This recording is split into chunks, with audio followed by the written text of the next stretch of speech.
flies trouble you, don't they, my dear?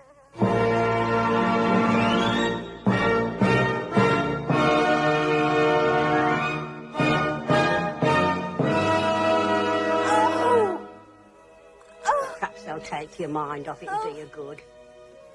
What between the burying ground, the grocers, the wagon stables and the pawn trade, the Marshalsea flies grows very large.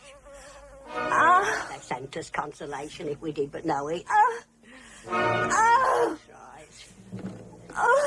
Think of a sweet little cherub being born inside the lock. No, ain't that pretty? Ain't that something to carry you through it pleasant? And you were crying too. You, making yourself so famous.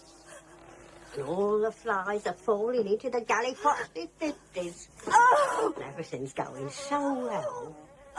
And here, there ain't your dear gentleman along with the doctor. Oh, you know, my dear lady, you're better than can be expected. And now, indeed, we are complete, I think. We shall come out of this like a house on fire. Only tomorrow we intended she should go to a country lodging. We're as right as Tomorrow. looking queer. Go outside and fetch a little brandy. We shall have you given in. Thank you, sir, but none on my account. Mrs. Bangham, you'll be off this minute and fetch a little brandy. See. What shall I do? What shall I do?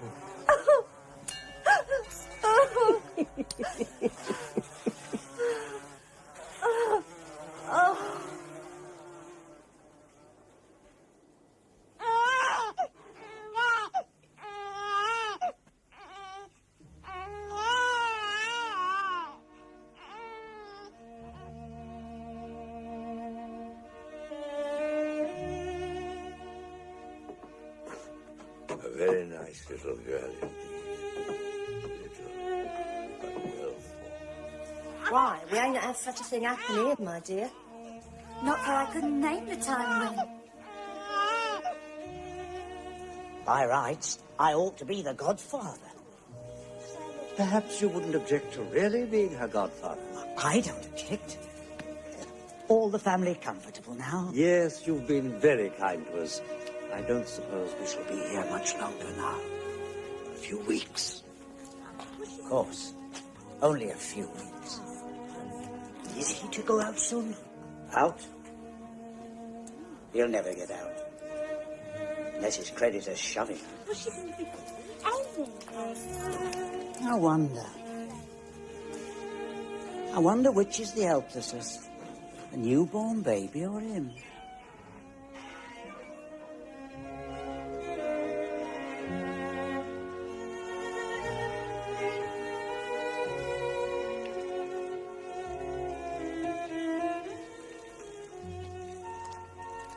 Come for a conversation, my dear? Then your uncle are going out.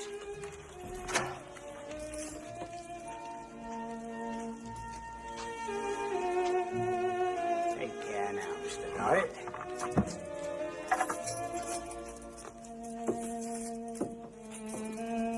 Where's Uncle going? Outside. What is outside? Outside? Why, there's people. All manner of people. There's streets, dust, and houses, and there's fields, and there's the river. Where are the fields? Over there. Just over there.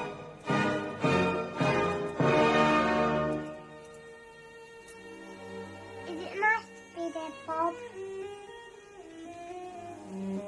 Lovely. Full of flowers.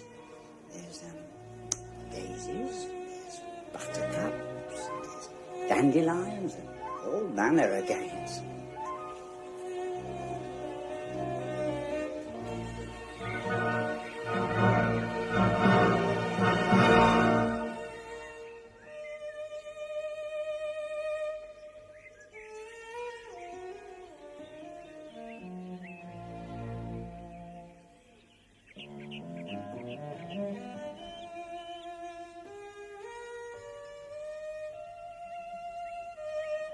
I needed.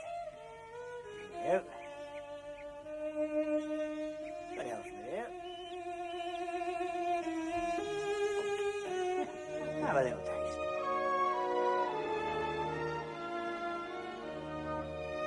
Is there any?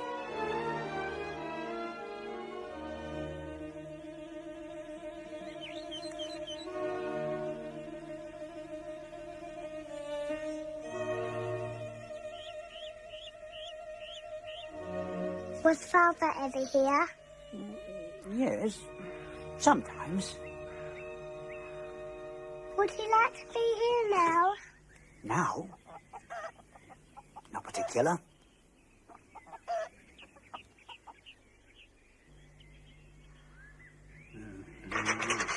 Mr. Pepper, sir, is to be seen in places frequented by the best legal company. Let me see. Have we here any little property left untroubled? No? Any little trifle tucked away? Mr. Pepper is acquainted with the most eminent legal authorities, you understand. Any unlawful preference of creditors? Any creditors taking precedence in a forceful manner? There's a, Mr. Tite Barnacle. Barnacle. Any other names? I don't know. I'm very much obliged that you should take the trouble. I'm most obliged. Mr. Pepper is acquainted with the most eminent legal... Who's that? Oh, is it? Yeah.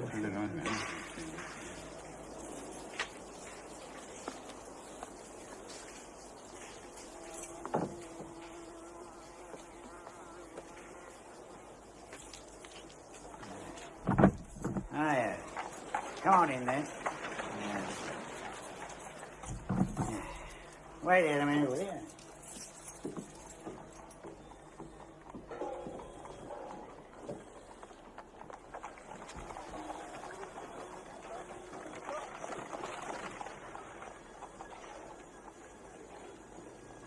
I didn't know you had children here. Oh, Lord. We're a regular playground of children here. My little friend was born here. Born here.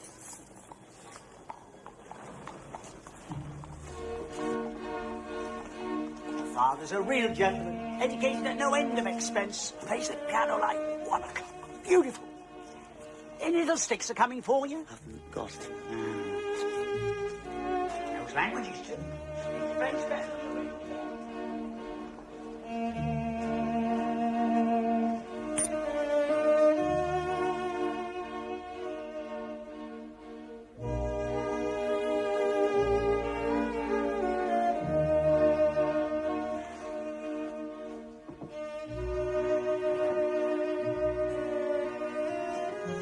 Regrets. Your respected lady should be no more. In short, sir, on behalf of all of us, in short, sir, here it is.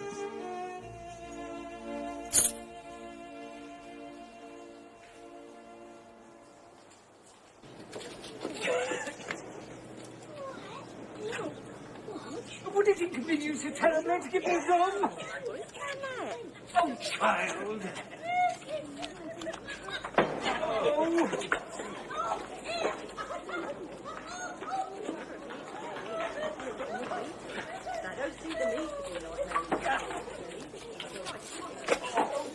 What are you doing, child? I am Mrs. Robinson. Yeah. Mr. Robinson is in Australia. Address? The bush. Please, Ma'am, I was born here. So you are the child. What are you doing? Please, Ma'am, I want to learn to read. Read? But then you must go to school. Why don't they send you to school?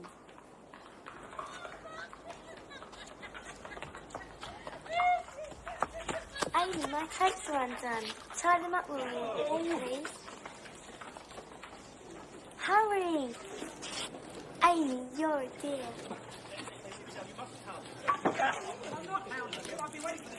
I am a gentleman, sir, and I demand the respect of gentlemen. Ah, the child. You are the child, aren't you? You're Herbert Smangle, Esquire.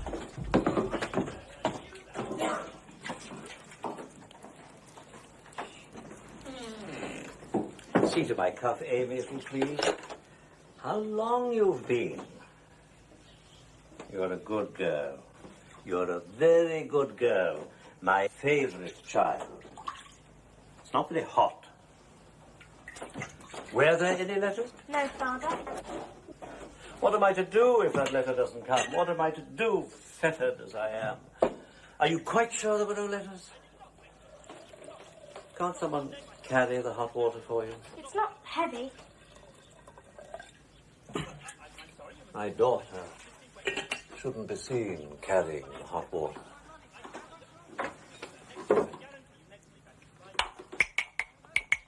I'm doing what I can to keep up a position here for you all. I'm doing what I can for you.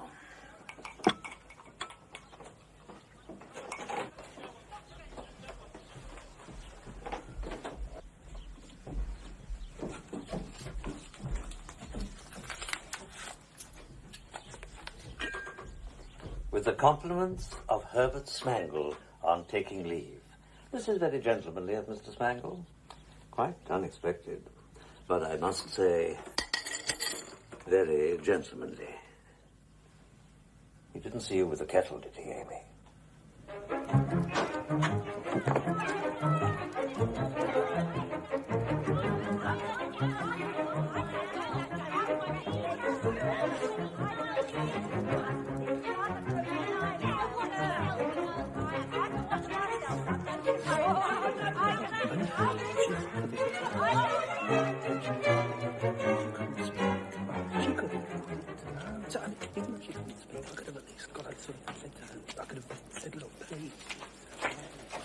Please, Uncle. I want to go to school. Very good girl, Amy. Why do you want to go to school? I want to learn to read. But you're so little. I'm quite strong enough. Please, Uncle, there's a school where you live. Bob says so. Please, can I go to school? I'd go in the evenings. Please, Uncle.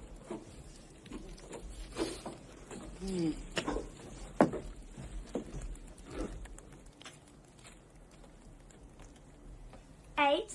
Take away 4. Carry 2.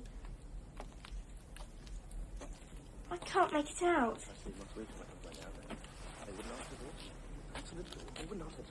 4. 4. Carry 3. I'm getting quite proud of your father. Mine? You'll be the oldest inhabitant soon. I've got it all worked out, my dear. The Marshalsea wouldn't be the Marshalsea now without him and the family. Look, Bob, I've divided the housekeeping money. Look, Monday, Tuesday. Good day, sir. Come on in. You've got the little bits and pieces. And you've been in it, haven't you? I haven't got... How can I take that in there?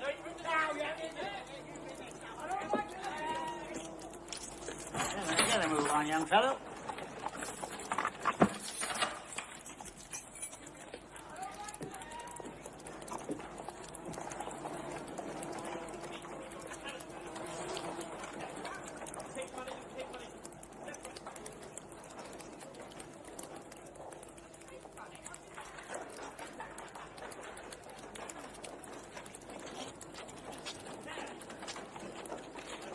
If you please, sir, I was born here.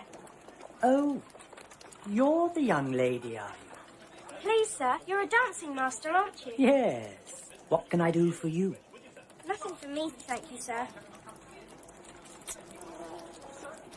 If while you stay here, you'd be so kind to help my sister... teach my sister to cheat. My child, I'll teach her for nothing.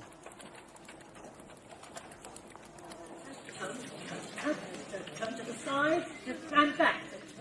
Again.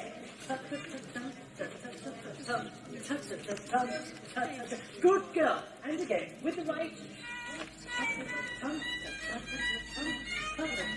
What is the dreadful noise? And again. It's the dancing master. Good girl. Honey's doing like a house afire. Side, forward, and again back. A little weak today. Side, forward. Coming along nice. All right.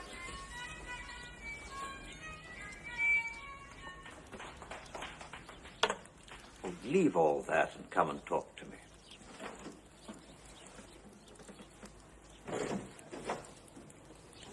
Come on, Mr. Dorrit. Mr. Dorrit! Oh, Mr. Dorrit. Can't wait, Mr. Dorrit, can't wait.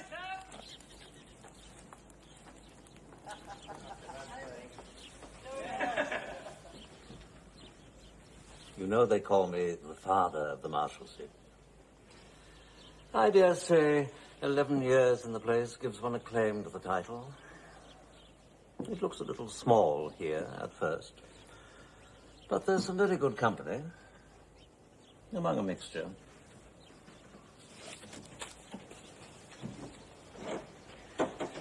Necessarily a mixture. And the air is good. Blows over the Surrey hills.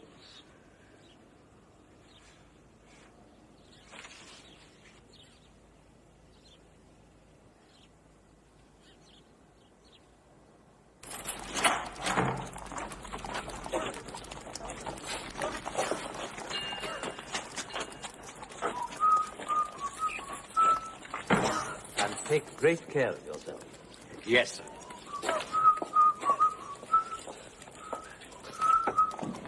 That's your milliner, my dear.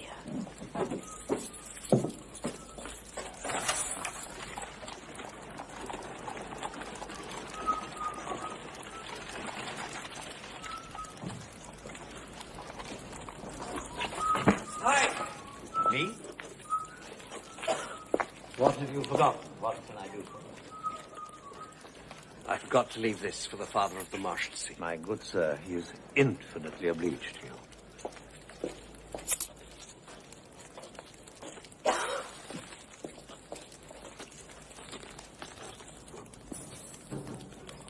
You come with me, my dear.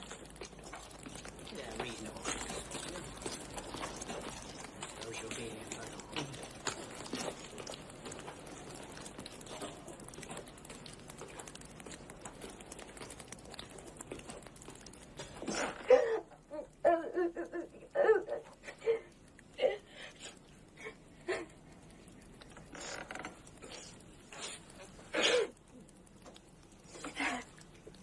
Please, ma'am, I was born here. Oh, you are the child, are you? Yes, ma'am. I'm sorry I haven't got anything for you. It's not that, ma'am. If you please, I want to learn needlework. Why? Look at me. It hasn't done me much good. Nothing seems to have done anyone here so much good. I want to learn all the same. I'm afraid you are so weak, you see. I don't think I'm weak, ma'am. You are so very, very little, you see. Yes, I'm afraid I'm very little. I want to learn all the same.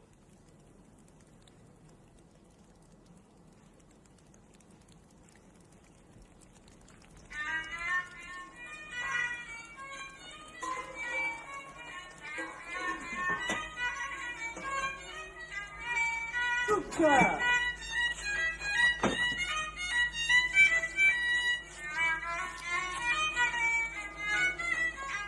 Oh, lovely.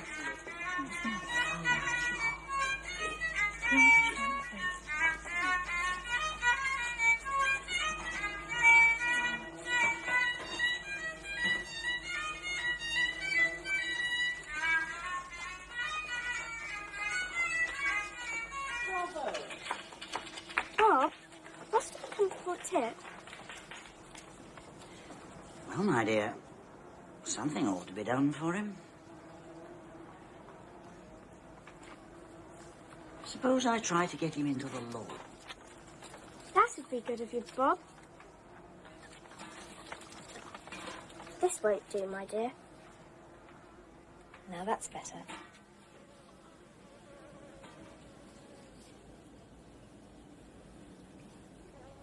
Father, Fanny is not going to live with us just now. She's going to live outside. Or with Uncle. You surprise me. Why? Uncle wants a companion. I think he should be looked after. A companion? He comes here quite often. You look after him a great deal more than your sister ever will. Also, it may be as well for Fanny not quite to live here always. She wasn't born here, as I was, you know, my dear. I don't quite follow you, Amy. But it's natural, I suppose, that Fanny should prefer to be outside. You shall have your own way. I'll not meddle. Don't mind me.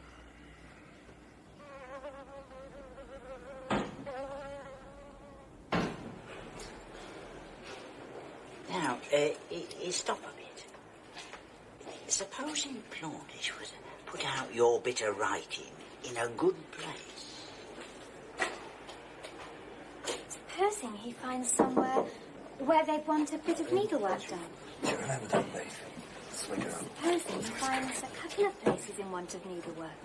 Do you remember that place? Swing around. Yes, that's correct. Oh, it's Ted! Ted, come here! I haven't seen you for ages! How are you? Supposing I get together 8 shillings a week. Do you think that's reasonable, Bob? My room upstairs is going to cost me 4 shillings a week out of that. And supposing... Tip? I need it now. Now look here, old girl. I've been in that place for 6 months now. And I'm not going back. Not going back? Don't look at me like that. I'm tired of it, so I've cut it. Well, my dear, suppose I try and get him into the hop trade. He said there was a dud... Dear Bob, you are very kind. And Bob, now that Fanny earns a little at the theatre where she dances, supposing I do get some needlework, and supposing all these things, do you suppose...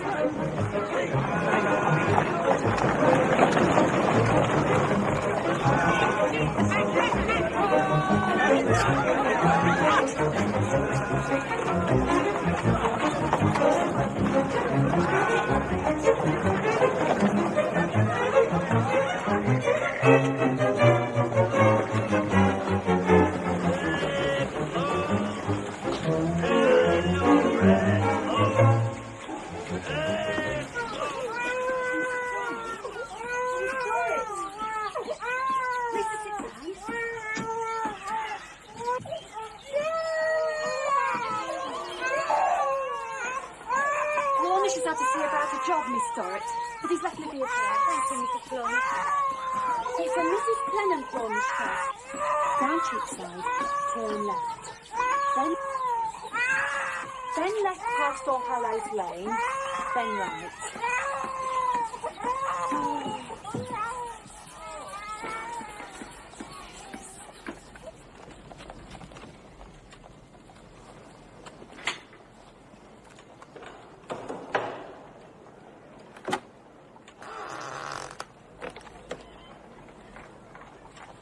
You're the Doric girl? Yes, sir.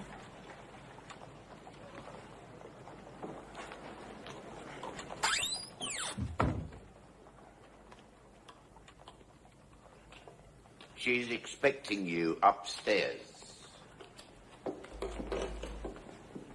She's confined to her room. Paralyzed.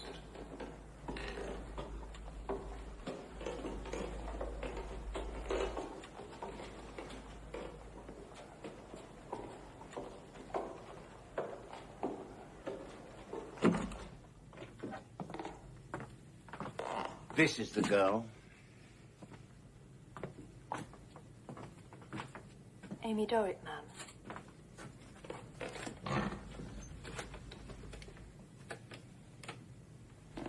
You are very little. I am quite strong, if you please, ma'am. I hope you will be quiet and industrious, little Dorrit. Affery will show you what is to be done. Flintwinch will see to your enumeration. Thank you, ma'am. Flintwinch, the letters. On your desk. You can start with that, mending. You can work in her room. She likes to have someone in there should she want something. Only don't speak to her. She don't want to know nothing.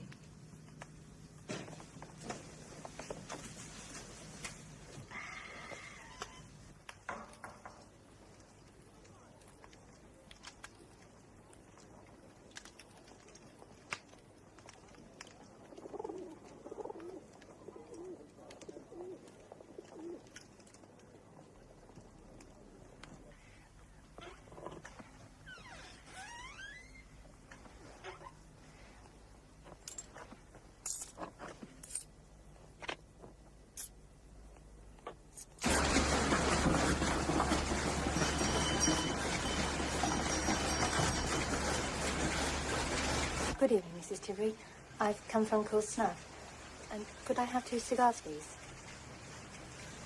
That will be 6 Thank you.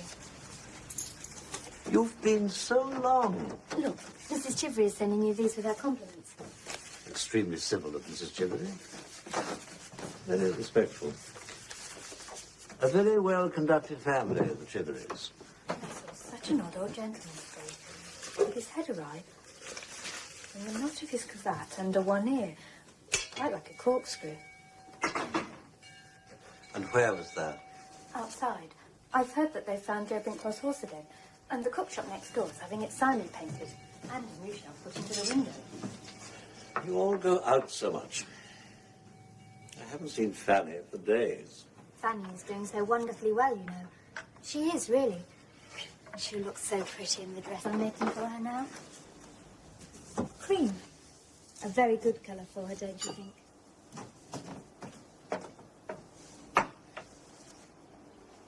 Would you care to dine now? Amy, you silly little thing. Amy, you're tickling me. Very neat. Amy, you're a dear. Fanny, what's that? Oh, me. I like you to notice such a trivial thing. Oh, there's a pin in here. I'm sorry. Fanny, tell me, where did you get that bracelet? Help me, Amy. We must go now. We'll be late. There's nothing wrong, you little goose. A lady I've met gave it to me. Look, Fanny. Come on, Uncle. We must be gone. Look, Fanny. Don't fret, Amy. Yes, dear. Where's my wallet? Uncle, come on. We're late. Uncle, do come on.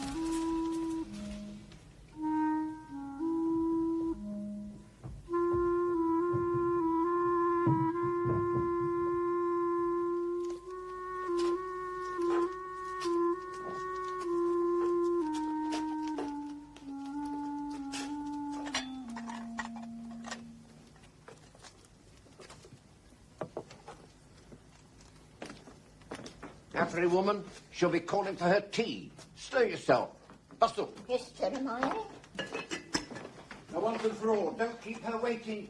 Don't do it. Yes, Jeremiah. Is that a letter from China? Now. Yes, don't be too curious, Effery, or I may think you're in want of physic again.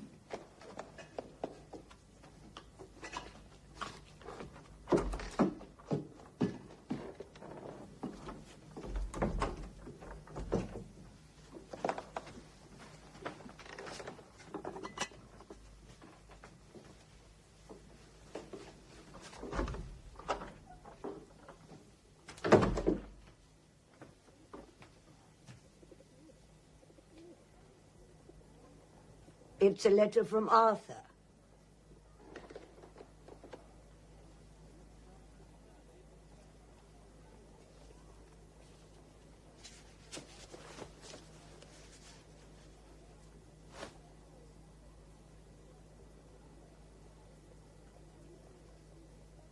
May his soul rest in peace, Flint Winch.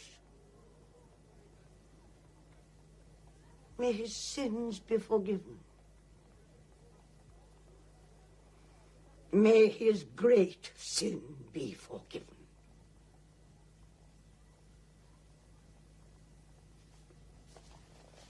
Now, don't get into any great tantrum about him. He was Arthur's father, you know. I had no particular love for Arthur's father. He wasn't much above me when I served his uncle in this house. He was poorer as far as his pocket went, starved in the parlour while I starved in the kitchen. Never took to him much. He was an undecided sort of chap, scared to death of his uncle, and no head for business. But you were the wife his uncle had chosen for him, and he's dead, so don't. Don't.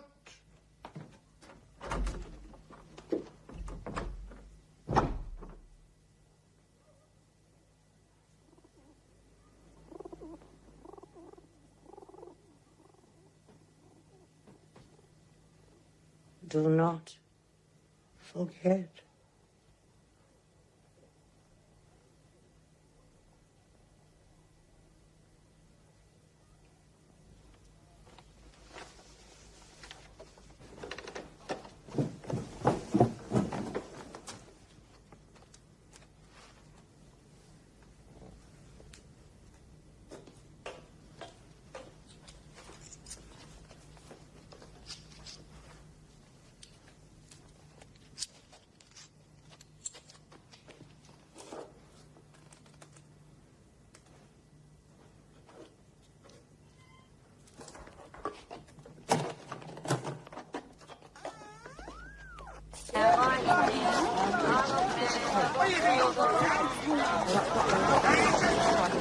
I'll take the one you've been on.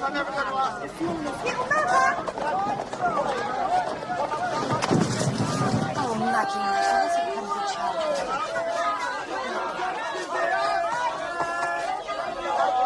So you should hand over the kitchen with one hand and hold out the other one.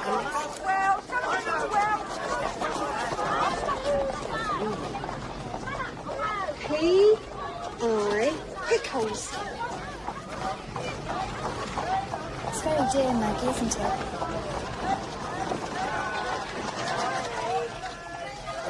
Marshal Midler! That's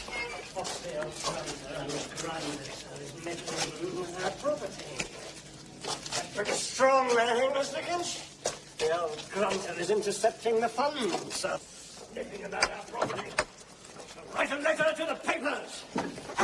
Posing as a swindler! Let me carry it for you, old girl. No, thank you, I'm quite Amy, I've got a situation. Really, Tibbs? What is it? You know Slingo, the dealer? Well, Hopkins, and where have you been He's out on Monday, and he'll give me a berth. Your dinner has been it. Horses. I shall do all right now, Amy. Oh, and could you lend me 4 shillings, old girl? Just a trifle after season.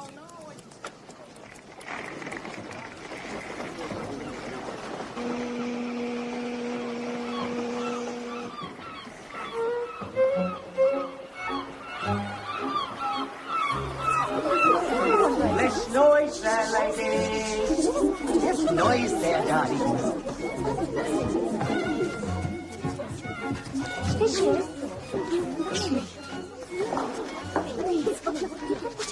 I wanted to see you, and I'm going out all day tomorrow, so I thought, the idea of you coming behind. Where did you get here? I'm Lady Boy. Just like you. You could make your way anywhere, Amy. What have you got on your mind about me, Amy? You have got something on your mind, haven't you? It's nothing important. It's just that I've been uneasy about that bracelet. Maybe you told me to get away first. So you are curious about me? I'm interested. I suppose I am a little provoking, but you must consider what it is to occupy my position and feel superior to it. I shouldn't care. Maybe I was not so common.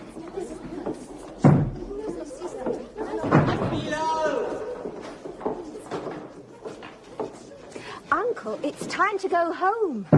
My dear child, you shall know all about it. We'll drop Uncle off at the cook shop and we'll walk, if you're not too tired, to Harley Street, Cavendish Square.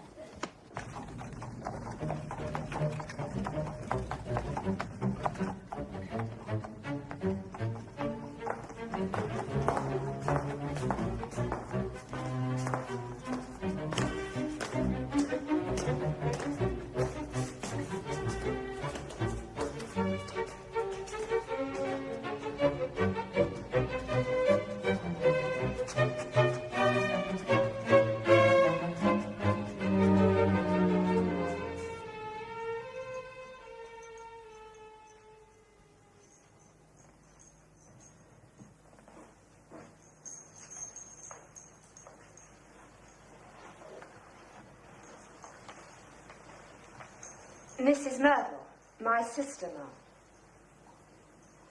Also professional. No, it's not the professional air. Very pleasant, but not professional. Sit down.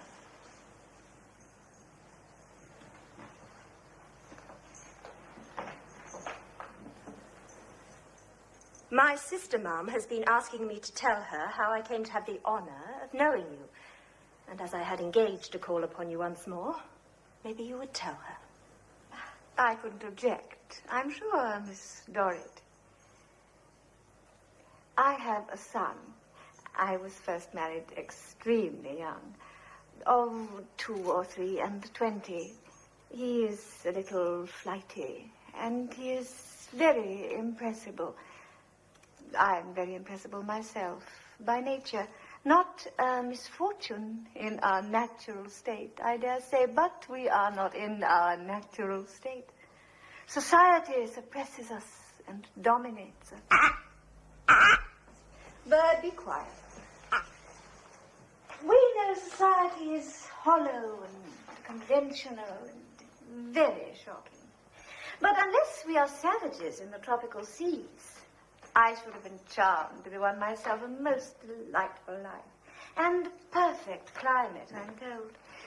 But unless we are savages, we must consult it. But be quiet. So, my son is very impressible.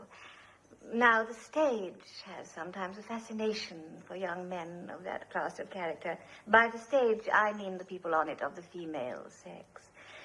Therefore, when I heard that my son was fascinated by a dancer, I confided in her being a dancer at the opera, where young men moving in society are usually fascinated. When I found what the theatre was, I was much distressed. But when I found that your sister, by rejecting my son's advances, had brought him to the point of proposing marriage, my feelings were of the profoundest anguish. In a distracted condition, I made myself known to your sister, and I found her, to my surprise, quite different from expectations. Quite different. I told you, ma'am, I was so far above the rest that I considered my family as good as your son's. I am much obliged to you, Miss Dorrit, for recalling it so accurately and anticipating me.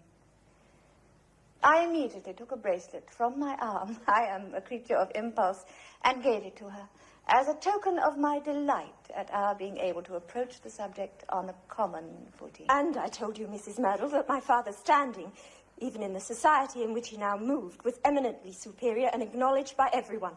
The very words, Miss Dorrit. Thank you, Mum. Let my sister know, if you please, that I had already had the pleasure of telling your son I wish to have nothing whatever to say to him. Quite accurate. And on parting, your sister was so obliging as to allow me to present her with a mark of my appreciation at my dressmaker's. And now, if you will permit me to say farewell. With my best wishes, Miss Dorrit.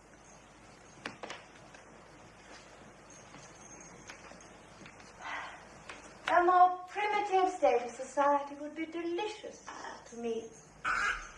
If a few thousand persons moving in society could only go and be Indian, I would put my name down directly.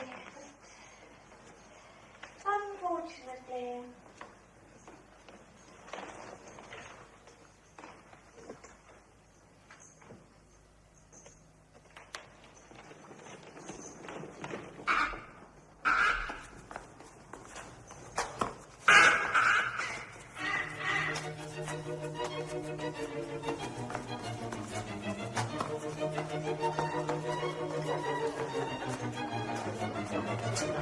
You know, Myrtle has made another enormous hit.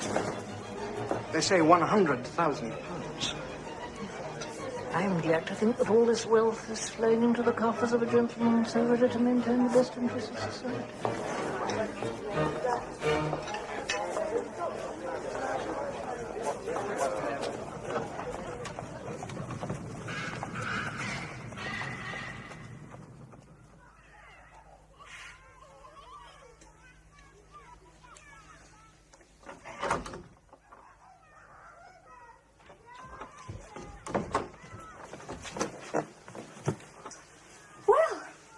Nothing to say, Amy? I don't know what to say. You didn't like this young man? Like him? He's almost an idiot. I'm sorry. Don't be hurt. I'm sorry you suffered this lady to give you anything. You little fool! Have you no spirit at all? Have you no self-respect? Would you let your family be trodden on by that woman and thank her for it? Don't say that. Oh, then make her pay for it, you mean little thing. What else can you do? Make her pay for it, you stupid child. Do the family some credit with the money. If you despise me so much for being a dancer, why did you put me in the way of being one? It was your doing. It's all your fault. And father, poor father, because he's not free to speak for himself, you would let that woman insult him with impunity. If you don't feel for yourself because you go out to work, you might feel for him at least. After all he's endured. Oh, I'm the wretchedest girl in the world.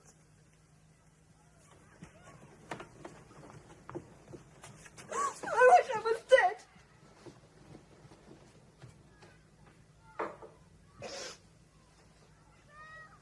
Oh, I beg your pardon, Amy.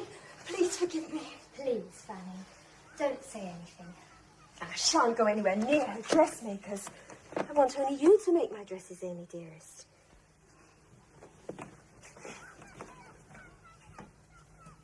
Only you know, Amy, if you knew a little more about the world, you would see all this in a different way.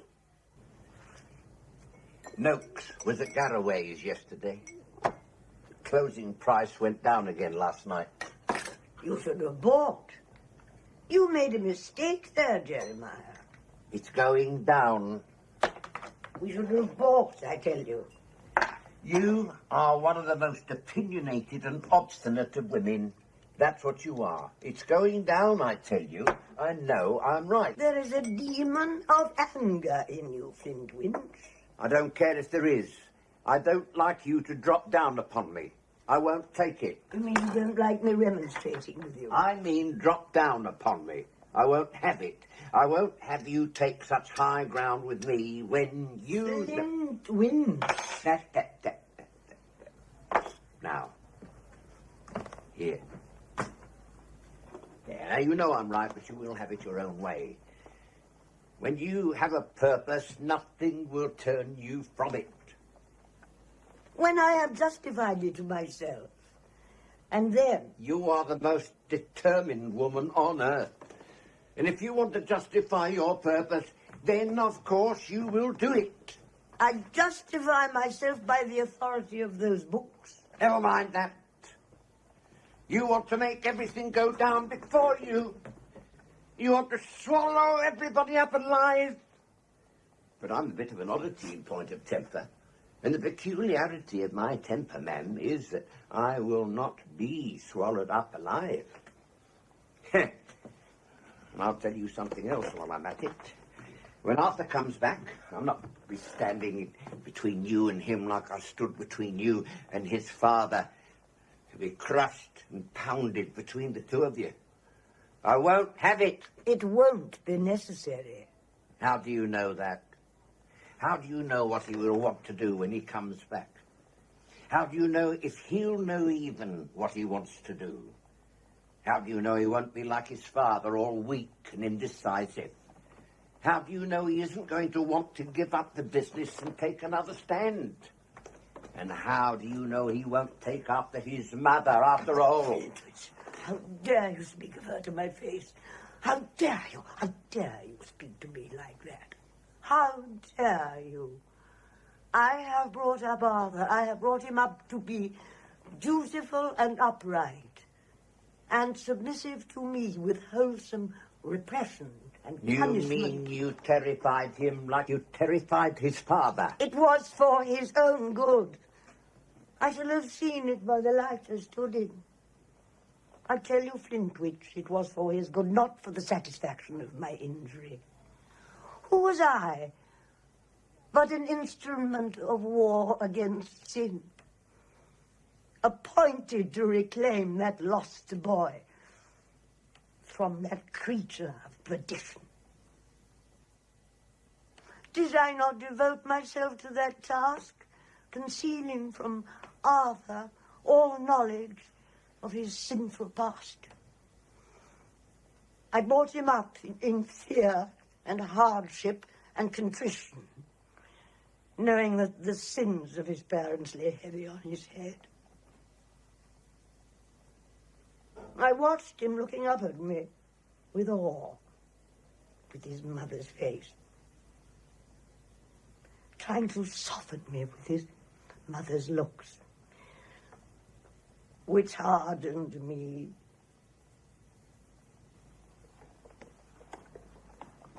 She made me like that.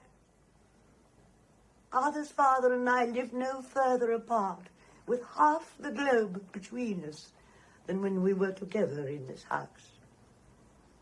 From our married day, I was his dread. And she made me that. You will have it your way, you hammer-headed woman. And have I suffered nothing in this room? No deprivation, no imprisonment. But I endure without murmuring, because it is appointed I shall so make reparation. Has there not been reparation enough in this room for 50 years?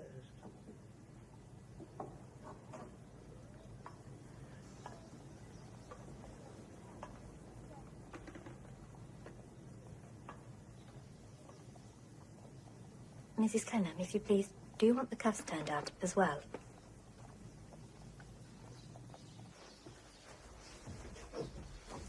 I happened to go into a business venture that went wrong, that's all.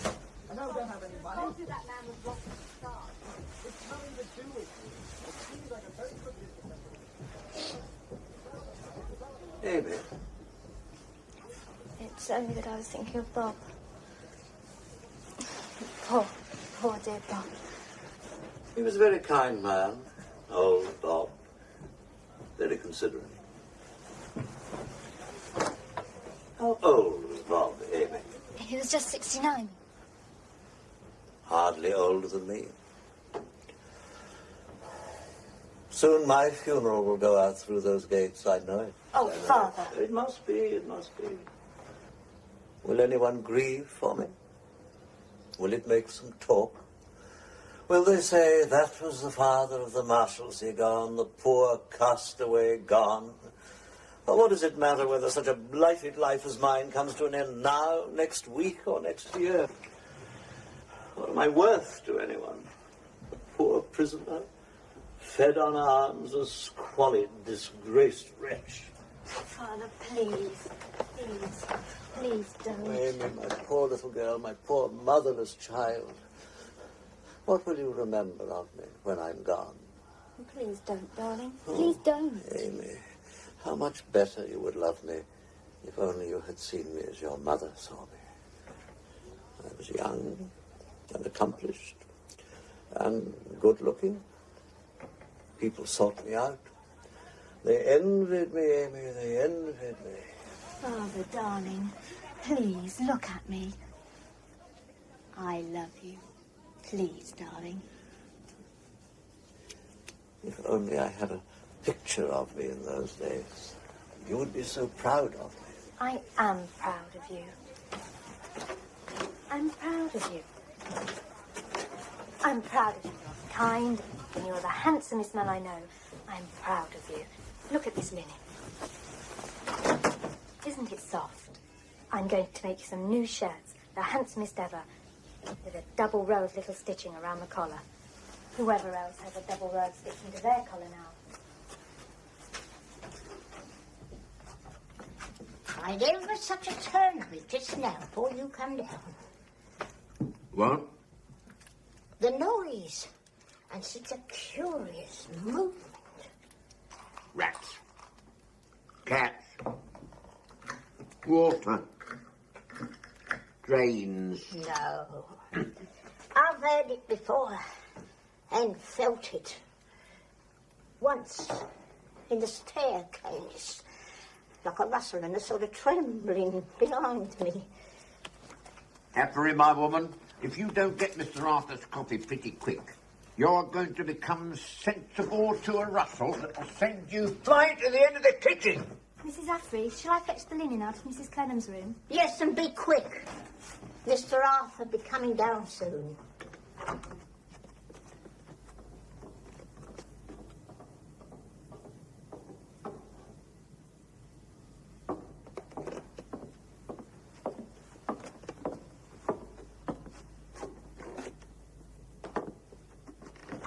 Good morning, Mother. You've been better today. She'll never be better anymore.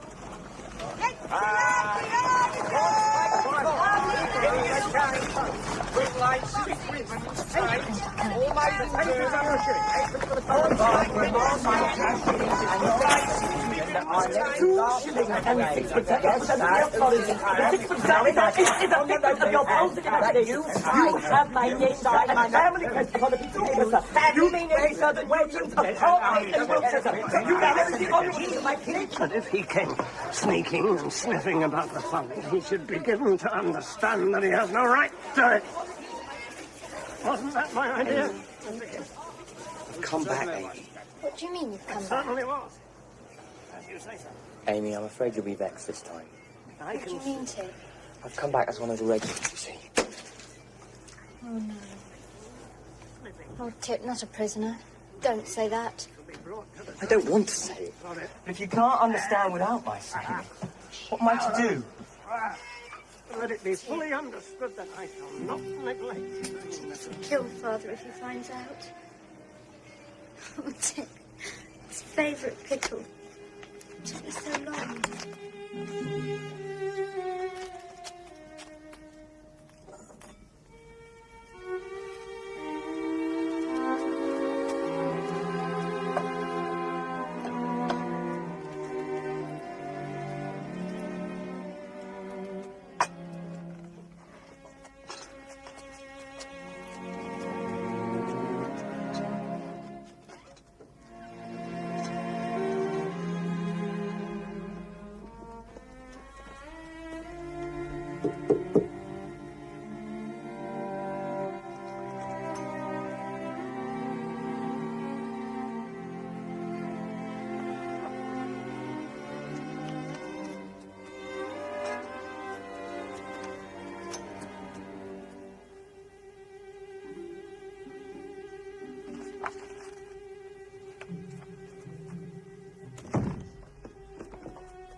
Amy, I'm afraid I'm disturbing you.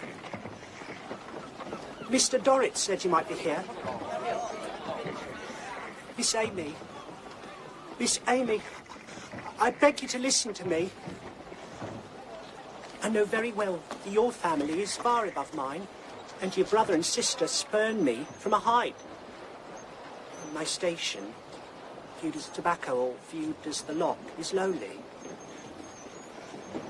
But, Miss Amy, I've had for a long time a heart-cherished wish to say something to you. May I have your leave to say it? If you please, John Chivery, since you're so considerate as to ask.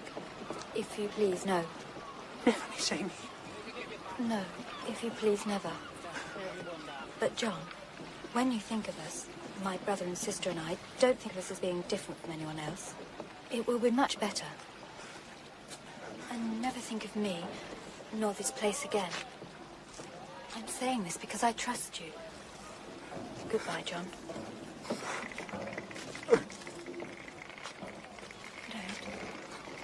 Don't cry. Goodbye, John.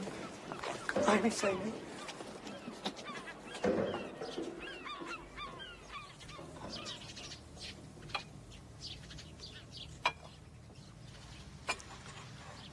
Something, I don't know what, has gone wrong with Chivery. I can't think what has given him offence. He's generally so very attentive and respectful. He was quite short with me last night. Other people there, too.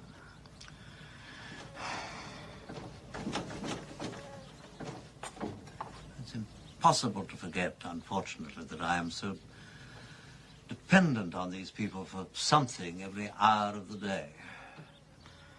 Without their support and recognition, I might starve to death.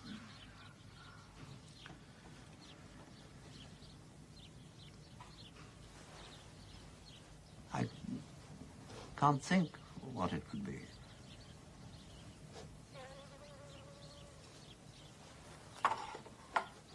Look away, Amy. Don't listen to me, Amy. I'm a miserable wretch, a ruin. Look away, Amy.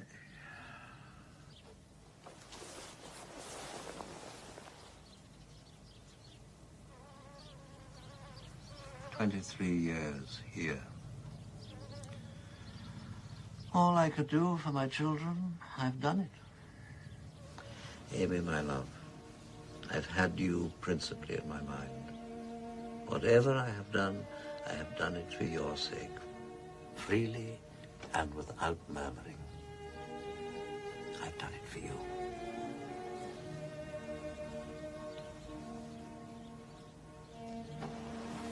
Oh, look.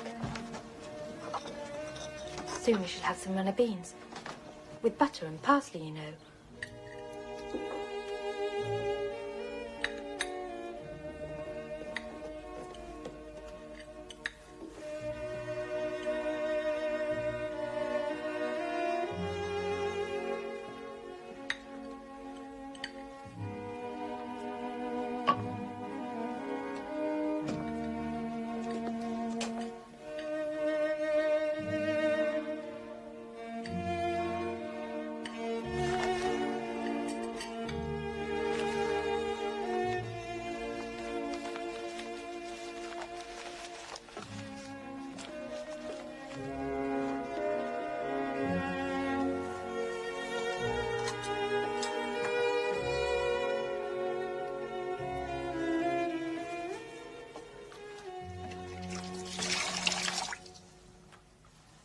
Where do you live?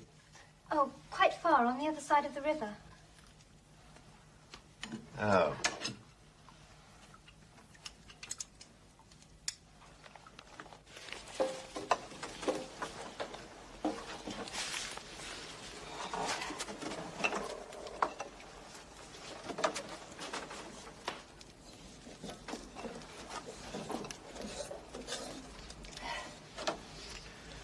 Won't you eat a little, Frederick? I have dined already, I think. You don't take sufficient care of yourself, Frederick. Your habits aren't as precise and methodical as mine are. Yes. Yes, William. If only you could be persuaded to smarten yourself up a little. Yes. Yes, but I can't be. William, that's all over. Consider my example. Necessity and time have taught me what to do.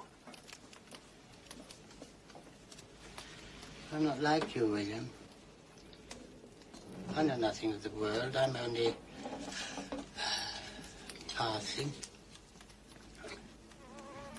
Like the shadow over the sundial.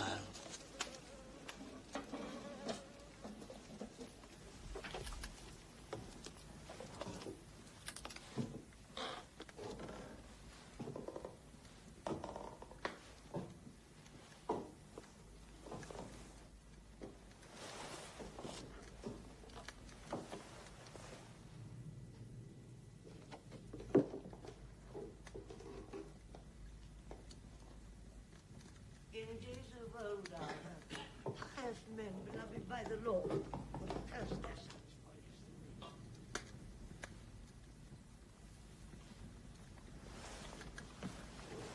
There never was such a house. But counsellings and whisperings and mysteries and secrets. The noises is the worst secrets. I think I shall die of them if Jeremiah don't strangle me first, as I expect he will.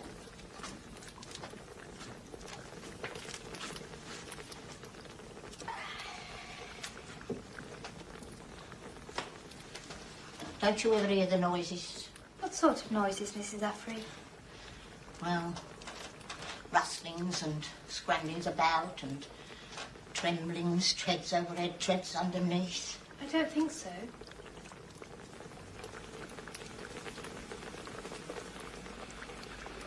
You would, though, if you lived in the house and was obliged to go about it, as I am. And you'd feel them noises were so well worth speaking of that you'd feel he was near bursting, but not being allowed to speak. What are they doing up there? It's past their time. Oh. But Jeremiah said you was to bring the tray up today.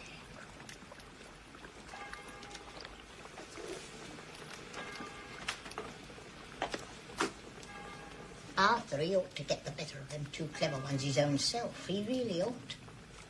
For he hasn't lived here long years to be made afeard of his life like I am. Though he was mighty afeard of her when he was little. And she used to lock him up in the dark cabinet, too frightened to scream even, poor little mite. Both of us afeard together we was. That's where oysters.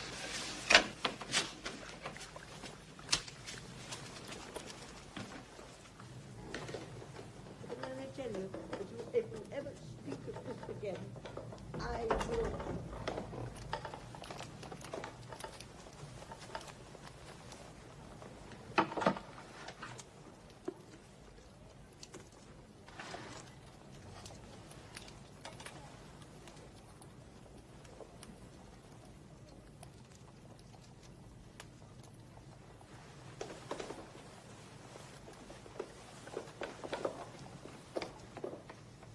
Aren't you going to eat your oysters? Let go with the tray. When I recounted it to Dr. Haggish this morning, he was very much amused.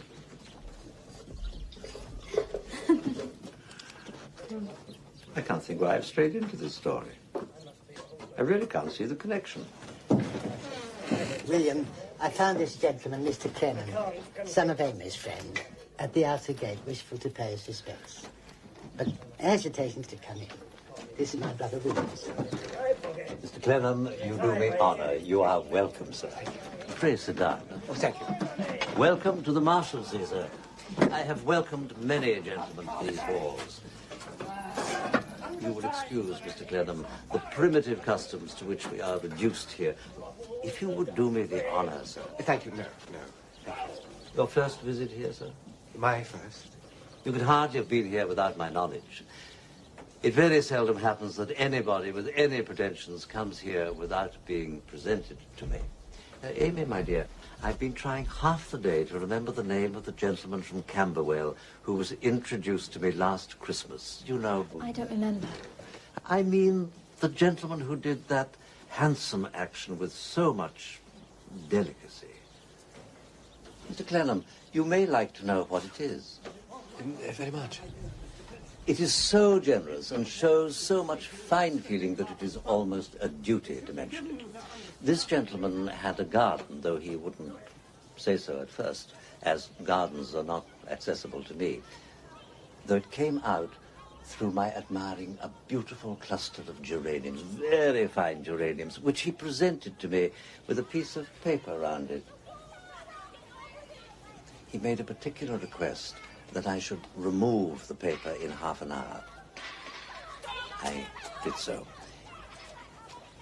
It contained 2 guineas. I assure you, Mr. Clenham, I have received many testimonials of many degrees of value, but I never was more pleased than with this one. Mr. Clenham, my eldest daughter, Fanny. You made it up too. My son, Tim. Who is to blame for it? I do not know. The bell is a sign for Mrs. They're not child. They're not. There is plenty of time. Plenty of time. And if he came sneaking, sniffing about the front... Allow me to see you downstairs. No, no. He has no right to it. I'd have had that bottle out of it. Mr. Clenham. Pray forgive me for having come, but I should like to... You are very good, sir. But I wish you hadn't watched me. The bell is going to stop. You must go now, or you will be locked in. The bell has stopped. You must go, quickly. Tomorrow morning, I'll go by the Iron Bridge at 10 o'clock. It's not my fault. It's not your fault. Not nobody's fault. Who is to blame for it? I do not know who is to blame. I can tell you who suffers.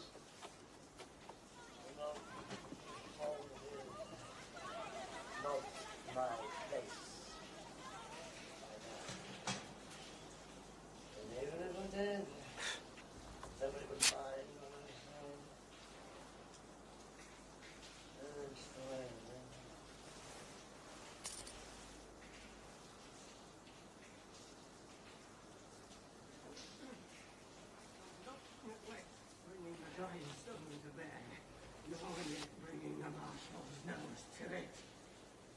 His nose, once brought to it, shall be held to it by these hands, Mr. Kinch, till the sparks fly out in showers.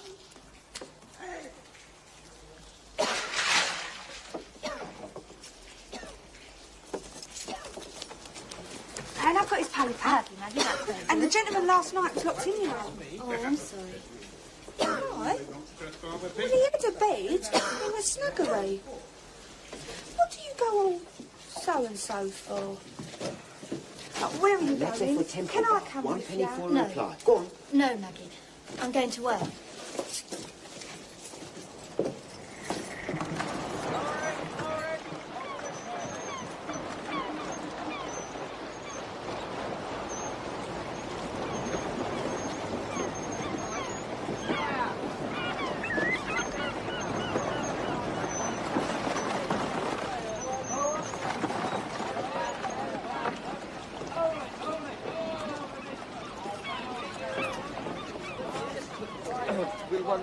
I'm sorry you were locked in last night. Oh, it was nothing. I had a very good bed. Oh, yes, I believe there are excellent beds at Snuggery. It's very expensive. Mr. Clenham, I should like to tell you something. Tell me, little one. Well, I want to thank you for last night. And then, I wish very much to say... To say? That I hope you will not misunderstand my father. Don't judge him like you judge others outside the gates. He's been there so long. He must have grown different in some things. Not that there is anything to be ashamed of. He only requires to be understood. All he said was quite true, you know. He is very much respected. It is often said that his manners are a true gentleman's and quite a study. Everyone who comes in is glad to know him. He is more courted than anyone else. That is why they make him presents. Maybe I could do something to get him out. Oh, no. It's no use. You don't know how hopeless it is. Even if it could be done, it can't. Where and how are they live? People may not think as well of him outside as they do here. He may not be fit for the life outside. It will be such distress to him to know I earn even a little money. And funny, he is so anxious about us, feeling so helpless, you know.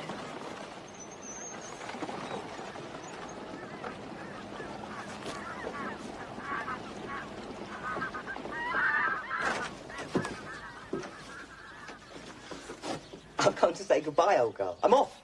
What do you mean? Someone's paid Captain Barbary off. Heard of it through Plornish. Says he's a friend. A friend?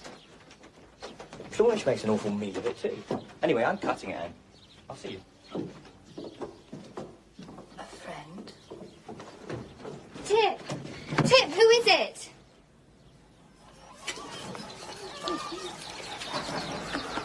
Mr. Conch, I give it a... Please sit down, Miss Dorrit.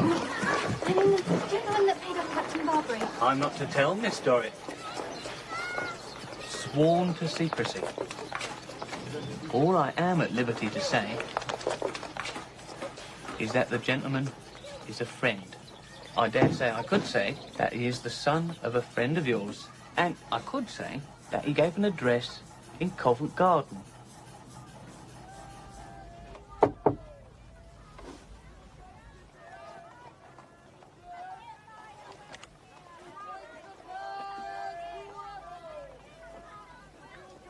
Little Dorrit, sir. Poor child. It must be nearly midnight. I said Little Dorrit, sir, on purpose. I knew you must be surprised. Are you alone? No, sir, I've got Maggie with me. This is Maggie, sir. But it's so wet and so cold. Thank you, sir. Maggie is old Mrs. Bangham's granddaughter. You're very kind, sir. You know, she can do all kinds of things. She earns her own living entirely. She really does. But tell me why you're out in the streets at this late hour. I've never been out so late.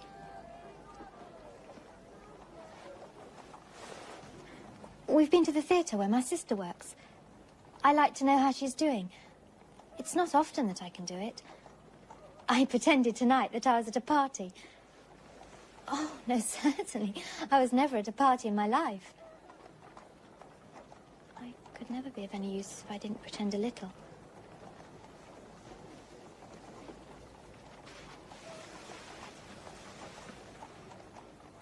May I tell you something, sir? Yes. My brother has come out, and I think I know. Thank you.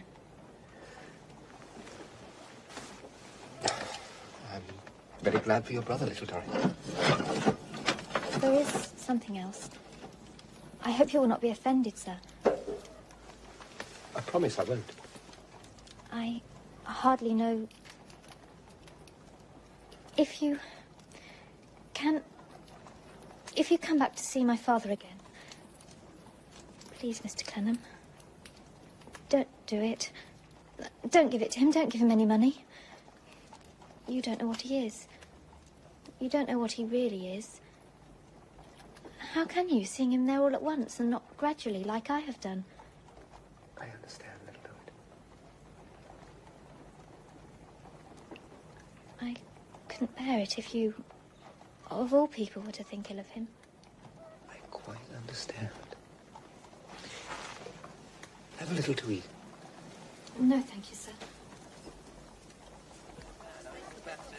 Maggie might like some. We must be gone. It's late. We must go. It's late. Come, Maggie. We must go. We must go, thank you, sir. But the gates will be locked now. I'm going to Maggie's lodging. I shall be quite safe, thank you, sir. Good night, sir. Thank you. Come, Maggie, quickly. We must be gone. Come, Maggie, quickly. Why? Come, Maggie. Hey, come on now.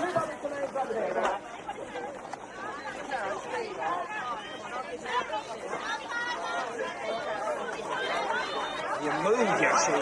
Move.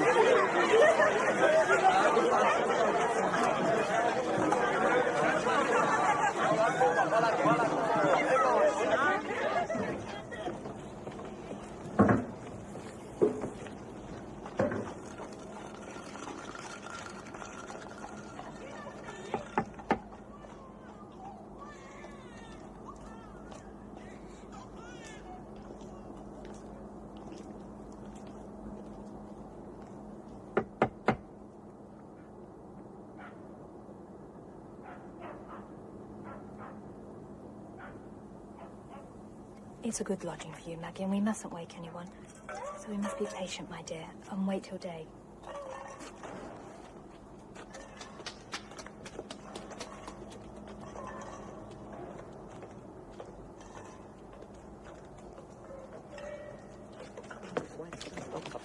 Fine.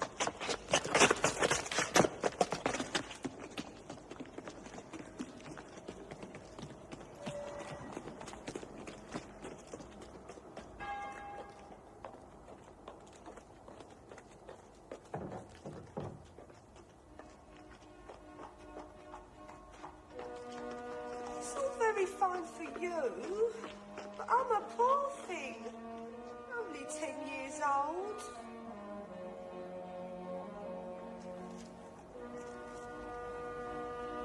I'm cold. In only 6 hours, we'll be able to go home. Why don't you have something to eat?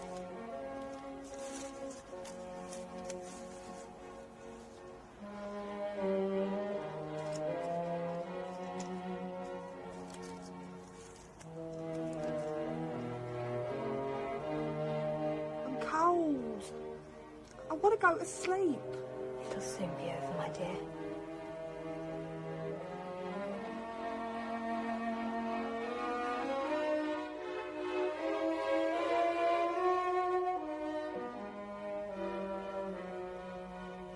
I wonder.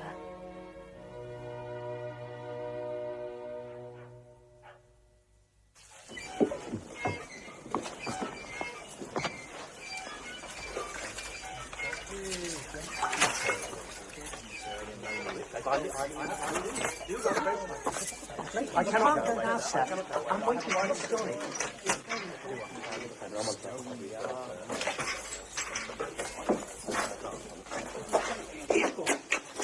Take this to Mr. Green. Poultry Lane.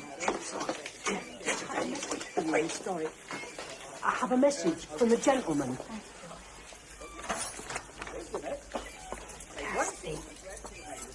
It's someone wishing for needlework. Thank you, John.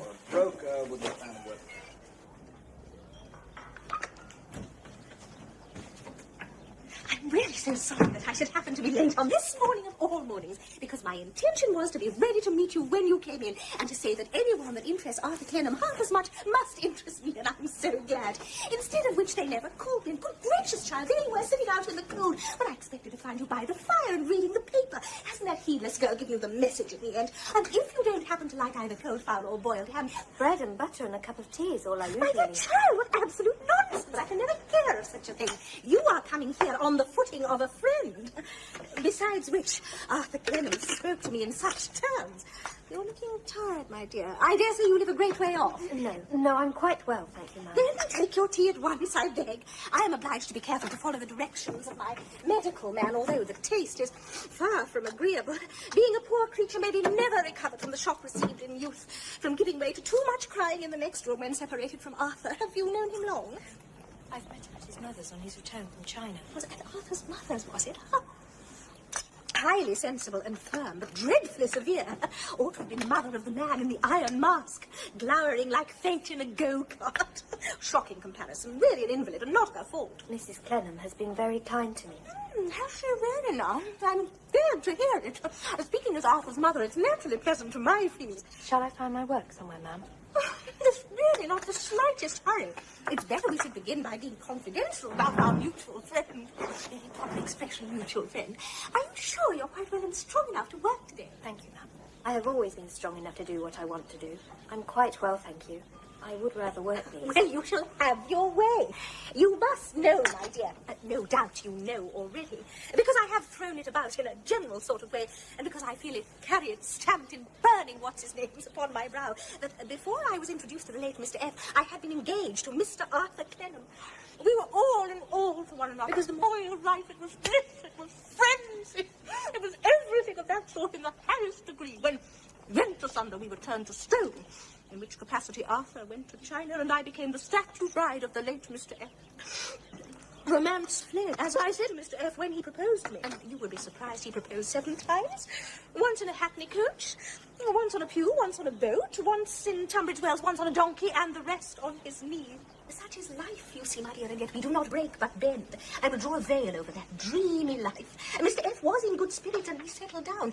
But yet ere we had fully discovered the housemaid in selling the feathers out of the spare bed, gout flying upwards soared with Mr. F to a higher sphere. I returned to Papa's roof and settled down. Happily, until one day Papa came smoothly blundering in to say that Arthur Clennam was below. Ask me not if I love him still, or if he loves me, or what the end is to be. We are surrounded on all sides by watchful eyes. Not a word, not a look must betray us. Everything must be silent as the tomb. Now hush, dear, hush, I have told you all. And hush, my dear, for I will always be a friend to you for Arthur's sake. You are very kind, ma'am. Don't you call me Miss Flora. But it's as well to leave that now. I cannot undertake to say after all, you know. You will forgive me, I have some things to attend to. You're sure you're feeling well enough? Quite well, thank you.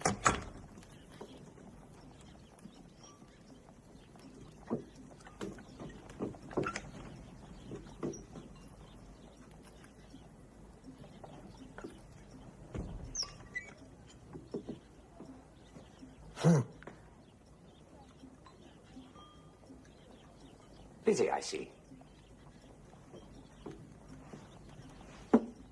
What are those, Miss Dorrit? Handkerchiefs. Are they, though? Perhaps you wonder who I am. Shall I tell you? I'm a fortune teller. I should like to have a look at the palm of your hand, if I'm not troublesome.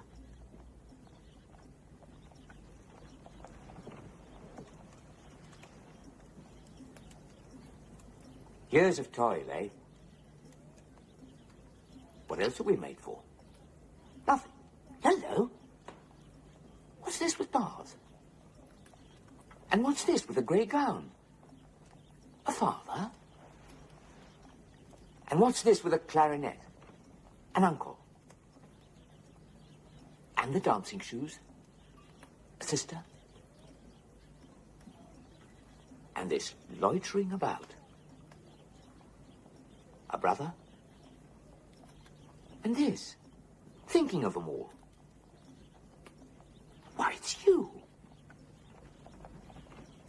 And what the deuce is this? If it isn't me. What's it mean?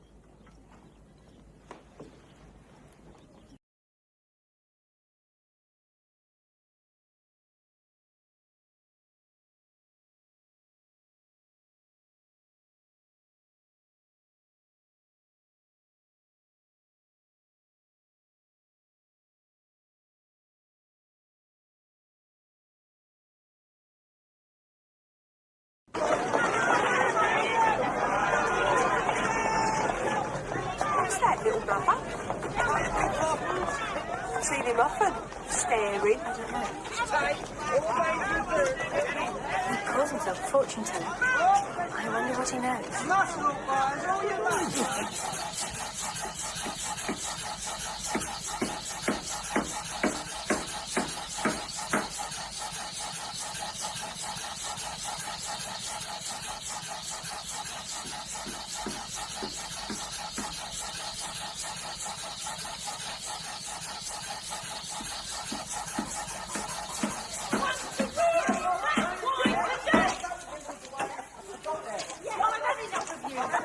There's your neckerchief and a regular good bow now, Father. A regular beau you are yourself. Going for a walk in Doriet, ain't you?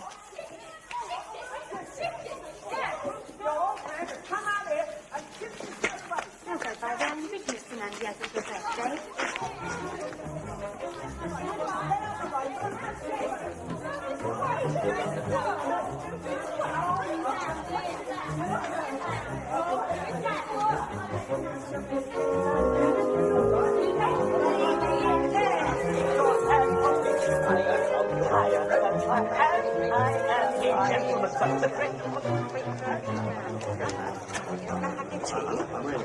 Right. Have your moment. Right, nice. I know, now see what you're making me do. Come here, you naughty girl. No tea for you tonight, I'm sure. Julius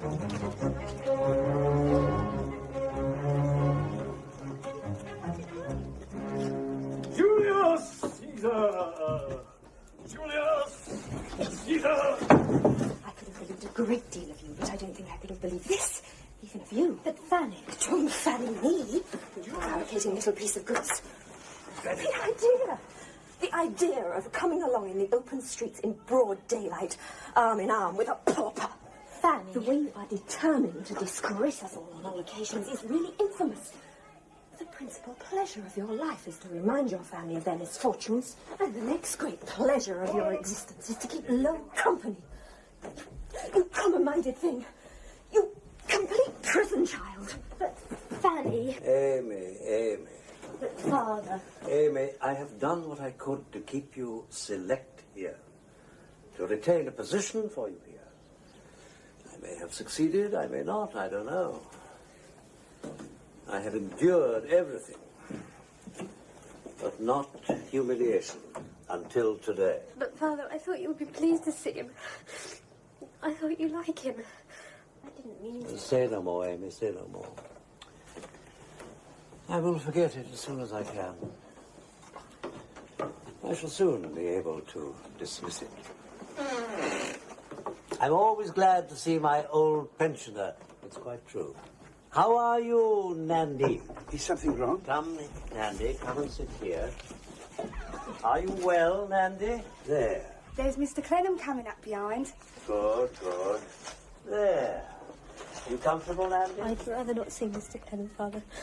I'd rather go up to my room. Oh, no, my dear. I couldn't think of you not being here to receive Mr. Clennam. Especially not this afternoon. Mr. Clennam is a very gentlemanly man. Very gentlemanly. A little reserved, perhaps, at times, but I must say, very gentlemanly. Now, be sure it's well buttered for my old pensioner, Maggie. Ah, Mr. Clennam. How fortuitous. Join our little party. Amy, my dear, you know Mr. Clennam even better than I have the happiness of doing. This, you must know, is an old pensioner of mine. Old Nandy. Fanny, my dear, Mr. Clennam. Nandy is out for the day. Ah, Tip. Tip there, don't you see? Yes, Amy, I see. If you refer to that, I see. Is that all you say? That is all I say. And I suppose he will understand that he hasn't used me like a gentleman. How dare you? Now, don't ask me how I dare, Father, because that's bosh. Besides, you ought to be proud of my showing a proper spirit. Spirit? Is my son teaching me spirit? Now, don't let's bother about it, Father. I have made up my mind. You have no right to make up your mind to what is monstrous, parricidal. What is it to do with you? It has everything to do with me. I can see precious well that I shall not get a fair argument here tonight, and the best thing I can do is to go. Good night, Amy. Don't be late. I shall be downstairs presently. I know. Oh, Amy, persuade Mr. Clennam to stay a little longer. Mr. Clennam, you see, a public duty. Such are the incongruities of my position here. Amy, my dear, perhaps you may do something towards erasing from Mr. Clennam's mind the untoward circumstance which has occurred since tea time. Mind those stairs, Nandy. Careful how you go. One at a time. How seldom I've seen you lately, little Doris. I have been busy, sir. I heard of your having been in Biddinghouse Yard. Why not come and see me then? I don't know. I thought you might be busy. You generally are now, are you not? Oh, little Doris. Don't think too much about what happened here just now. Please.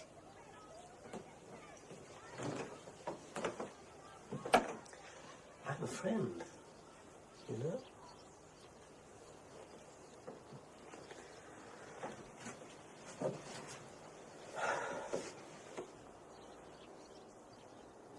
You haven't been ill, Mr. Clennam. You look tired. Well, to speak the truth, I've been a little troubled lately, but it's all over. I forgot, you see, how old and grave I was, and I fancied that I loved someone. Do I know her? No. Well, I found out my mistake.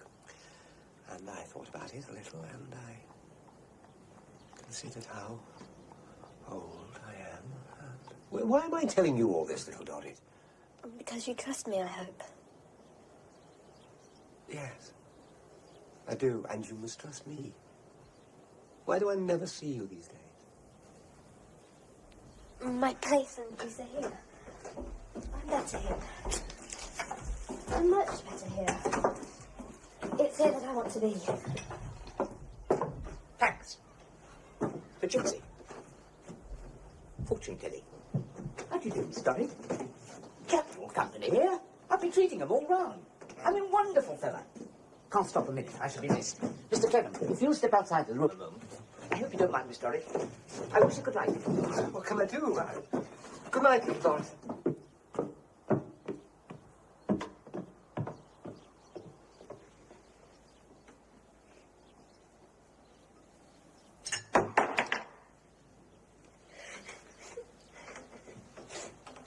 Don't put your hands before your face.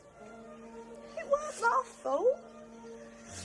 Don't go and shut out a poor thing of 10 years old like that. Hurting her feelings and breaking her heart, poor thing. It's nothing. I'm just a little tired. It's nothing, Maggie. It's all gone, you see, Maggie. All gone. Never to come back again. I'm sure you know best, my dear, but I'm just wondering if by taking in the darts, one could conceal how dreadfully stout I have become. To think of the days when Papa used to bring me to Mrs. Clennam's, the least of girls. Yet Mr. F would appear on the horizon like a spectre from some well-known place in Germany beginning with B, inculcating the moral lesson that all the paths in life are like the paths down in the North of England, where they get coal and make iron and gravel with ashes. Oh, good gracious, Arthur! Do we see Clennam? Please excuse the rap. I ought to apologise, I know, for so early a visit, but I'm sure you'll forgive me when I tell you the reason. Oh, in times forever fled, it would have sounded strange for you to make Nothing's the matter. I mean, no bad news, only good news. Good news? Wonderful news. Extraordinary news, little Dorrit. Your father... My father? Your father, yes. He will be free within the week. And that isn't all, little Dorrit. Shall I tell you more? Yes. Your father will be no beggar when he's free. You must go and tell him. He'll be a rich man. A great sum of money, his inheritance, is waiting to be paid to him. Mr. Banks discovered all about it. Father. Oh, Mr. Clennam. I must go. Will you come with me, Mr. Clennam, and tell Father? Of course. Of course. Father.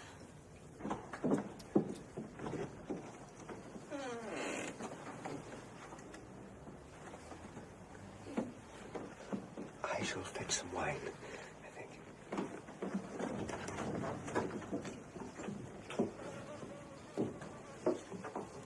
Father, I have something to tell you. I have something to tell you. I have just heard from Mr. Clennam. If he hadn't told me so very gently, I don't know that I could have... Amy? It's so unbelievable. It's nearly impossible. Try and imagine the impossible, Father. The impossible. It's happened. The wall. It's gone. It's gone. My dear, I shall see you like you wanted me to see you. My dear, dearest, I shall see you as my mother saw you. The wall is gone. The debts are gone. There is money, a lot of money. Mr. Clennam found out about a lost inheritance, and Mr. Banks... My dear, I shall see you like you were before. My dear...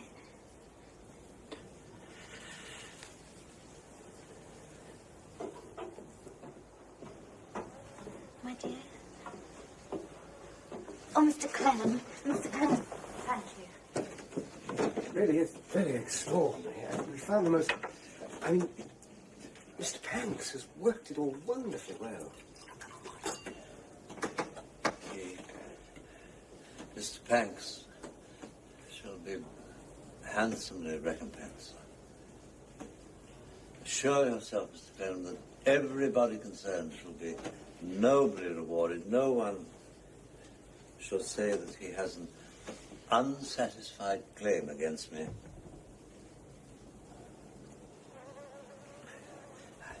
I shall repay the advances I've had from you, sir, with peculiar pleasure.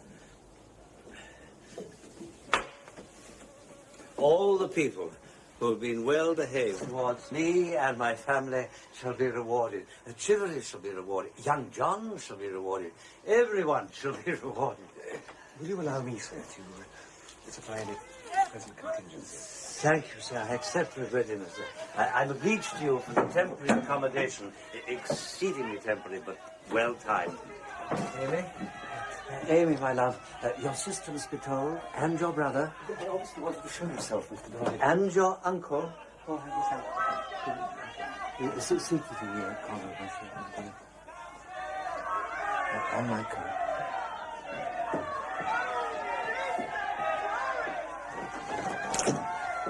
You ought to rest a little. Thank you very much, Mr. Clem.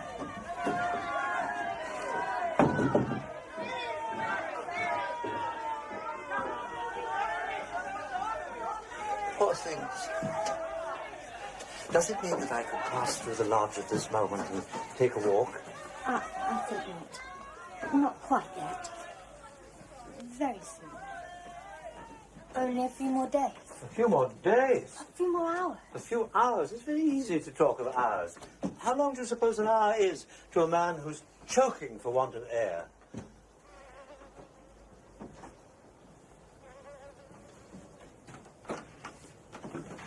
Try and rest a little, Father.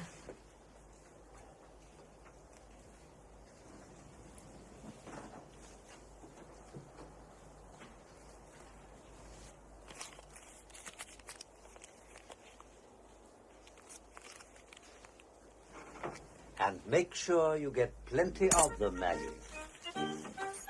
And you must be sure that no expense you may have incurred, my dear sir, is overseen. Money is of no object. The utmost promptitude and dispatch are in order here. I can't wait any longer, sir. I should like to be broader across here, much broader. Yes, Lord. All I hope is that my little donation will be of some use to you, and that you will take an example by me of how a man may preserve his own and the general respect, even here. Yes. It will be a very good fit.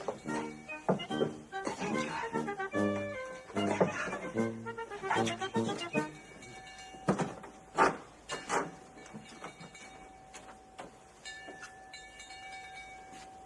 If you could, without putting any great constraint upon yourself, throw a little polish into your usual demeanour, my dear Frederick. William, it's for you to do all that.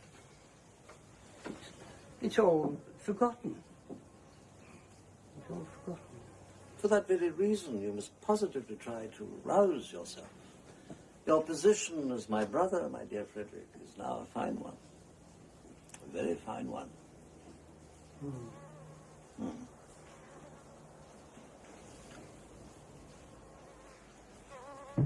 Very well. I consider walking that night an act of snaking and sniffing and... Lily, how can you be so childish? Have you no sense of dignity at all, miss? Funny, I don't. Oh, you don't. Why don't you do something about this awful shabby dress of yours? I begged you to get something more respectable. I dare say being born here has blunted your sense of propriety for good. But you could remember your family, your family's position. Don't be angry, Fanny. I don't like to change my dress until we leave. I don't feel it's right. I told you, I can't help feeling like that. I can't help thinking the same way as before. I can't help feeling this is not such a bad place. And I can't be ashamed of it like you are. I was born here. I've known numbers of good, honest people come here through misfortune. I had such a good friend here when I was quite a baby. I have been taught here. I have worked here. I've been quiet and comfortable here. I think it's almost impossible not to have some attachment to it after all. Now I've got 10 shillings for finding it. The head man there said the same. He told me I should hand over the fish with one hand. You have got the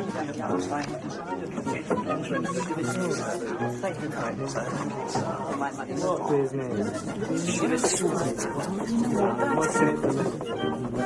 Oh, very well. Are you ready to complain?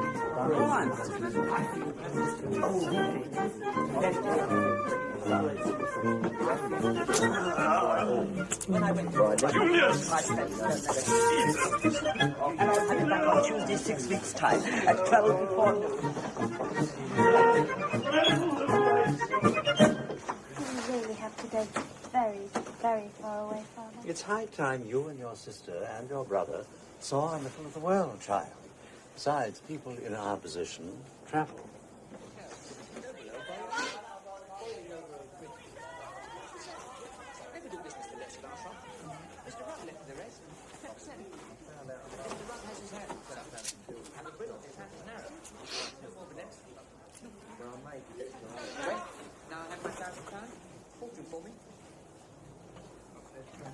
Farewell, my dear. Yeah.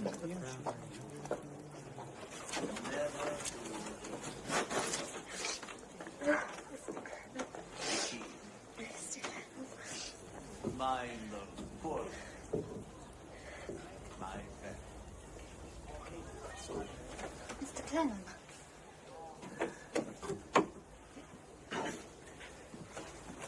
I think you must think... Oh, I don't know. Mr. Clenham, they're all waiting. I must go. Mr. Clenham. Mr. Clenham, please don't ever think of me as a changed person. Don't ever think of me as the daughter of a rich person. Never think of me as dressing better and living better than when you first knew me. Don't think of me in any way that would make me a stranger to you than when you were so kind to me. I think it will break my heart.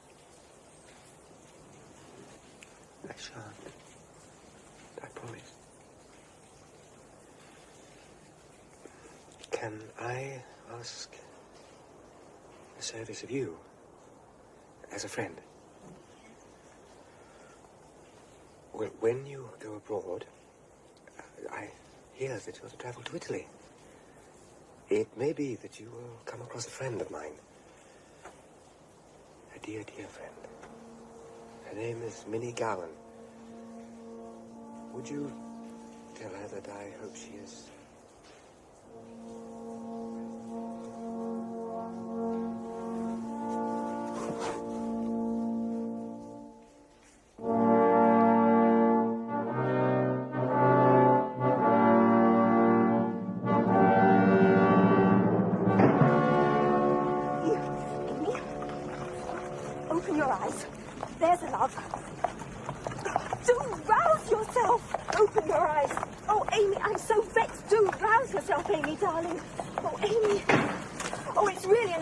Wish one were dead.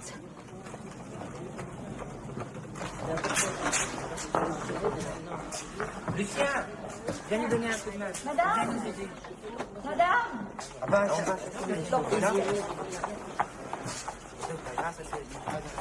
Madame, she's me. It's enough to make one wish one were dead. Graciously.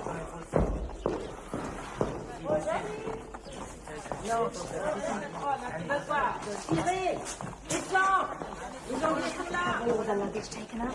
Do not just look after these things, Amy, dear. It looked charming in the spring last year. I do declare this is absolutely infamous. Are we to be exposed to this every day of our lives? There you are, my dear. I thought it was a little chilly. Too disgraceful. Most likely. Wait, how can you? How can we ever hope to be respected by our servants? One of us goes rushing about with scarves. Why don't you go? I have to. Don't be angry, Fanny, but it does make me feel quite ill never to do anything for myself. My dear child, You have, we have, a great position to support. We must be vigilant in making ourselves respected, and not to appear in the eyes of our attendants, to have at any time dispensed with their services and performed them for ourselves. It's highly important. For just une petite demi-heure to dine in, monsieur. Such a genteel lady, an English lady. Is it possible, sir, that you have had the audacity to place one of my rooms at the disposal of another person? Such a most genteel lady. For only... We have to have that other room. Dine in, monsieur. They have just taken leur petit dessert. How dare you? You have affronted me. I shall leave your house at once. You have been insolent to my family, a family more genteel than any lady. What more can I say, monsieur? Here is the lady herself. I do apologize. Please forgive this good man. I had no idea that the rightful owner of the room I borrowed for just as little time as it takes to dine. Madam, I take it as an honor. Edmund, give me your arm.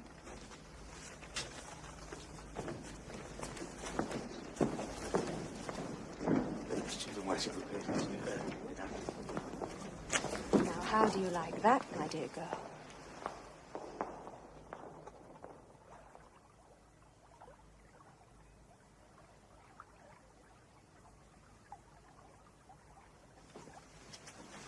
Why, Amy, you aren't ready. Fanny, do I have to? I really would rather not. I've rather a headache. Do as you please. I don't expect Pa will be too happy, but that's not my affair. I'm going to enjoy myself, see a little of society.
I don't suppose you are coming with us, Amy? I think not.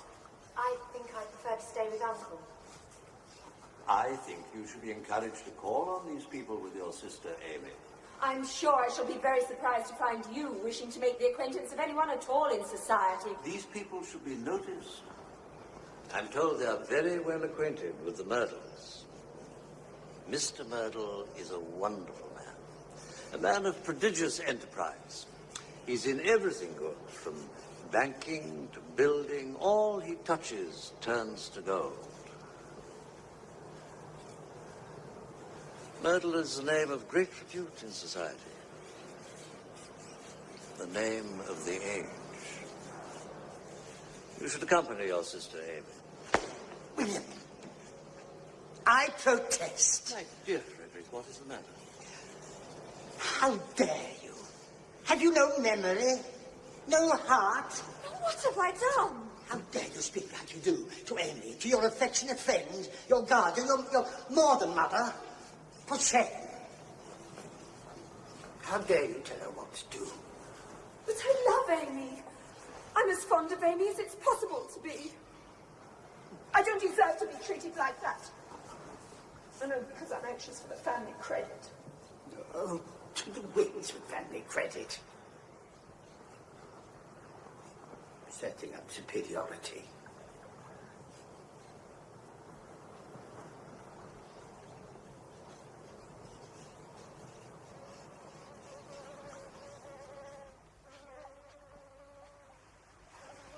Don't someone like to come in?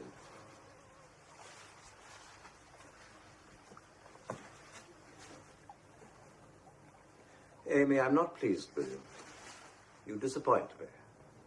I wish you would accommodate yourself better to circumstances do what becomes your situation and take your place in society. I'm sorry you're not pleased with me, dear. I'll try and do better.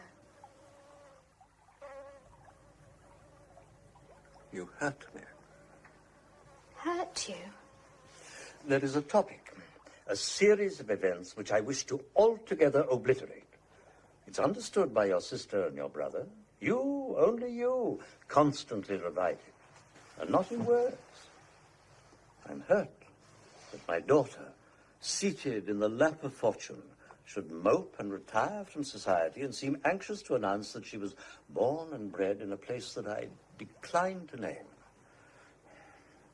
I was there all those years. I was the head of the place. I gave my family, you, Amy, a position there. I've suffered. I deserve a return. I claim a return. I say, sweep it off the face of the earth. Is that asking too much? If I can put it all aside, if I can eradicate the marks which I have endured and emerge a gentleman, unspoiled, unspotted, why can't you, my favorite child, whom I've made my companion and friend when you were only a baby, why can't you blot it out? Am I selfish? Do I complain for my own sake? No, for you, for your sake, Amy. I'm complaining for your sake. Your sake. Your sake. Oh, don't look at me, Amy. I'm a ruin, a poor wretch. Shh, my dear. You are my own dear.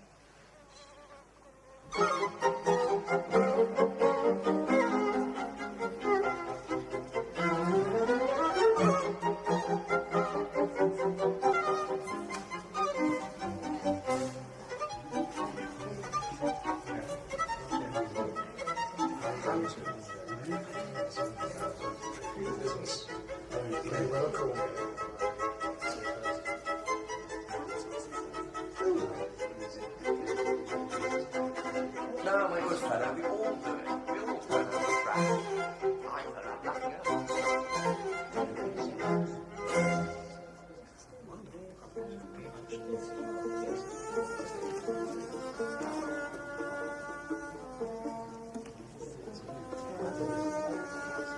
Yes. Did you ever see such a novel? Why is he looking so much this way? My precious child. I imagine he's dying for a glimpse of you. I don't mean to encourage him. Encourage him, my little pet. No, I don't mean to encourage him. But I'll make a slave of him. I shall make him fetch and carry, my dear.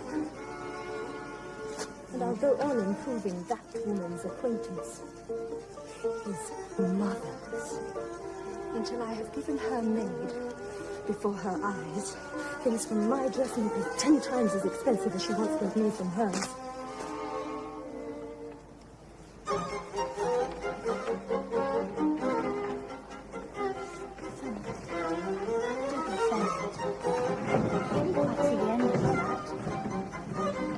I can't say as I have so much as looked at it yet, my love. More than good time.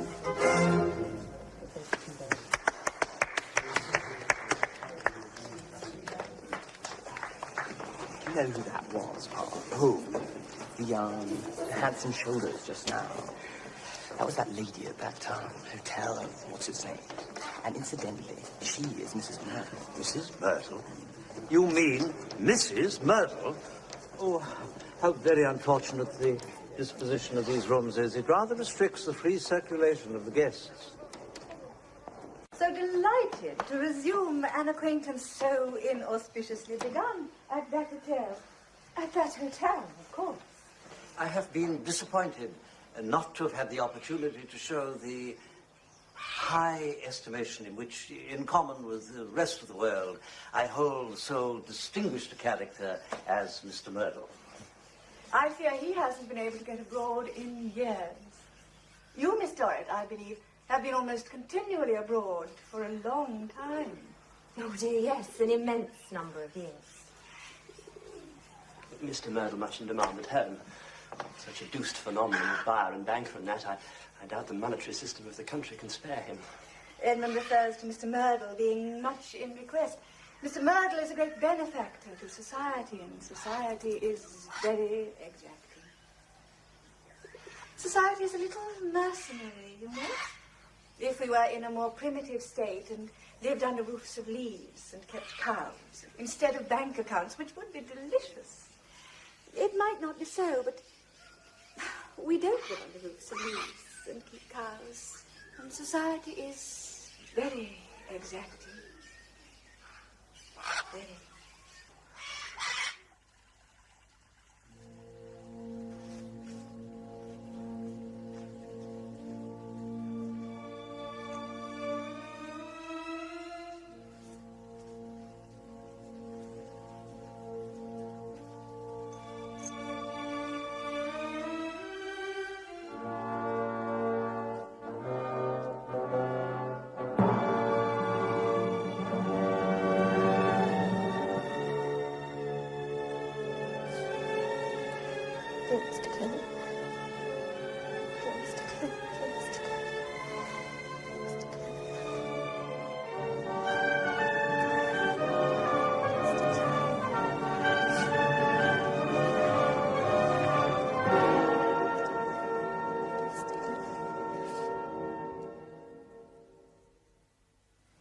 Wish I was dead.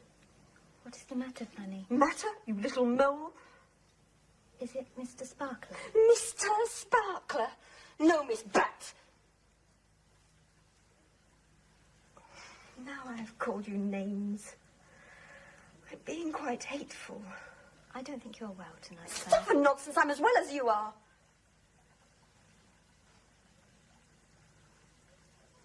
Oh, Amy, of all the trying sisters a girl can have, I do think the most trying sister is a flat sister.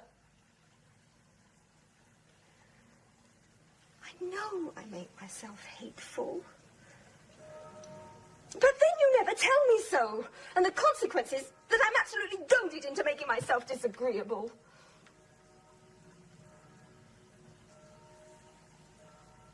Besides, I don't want to be forgiven.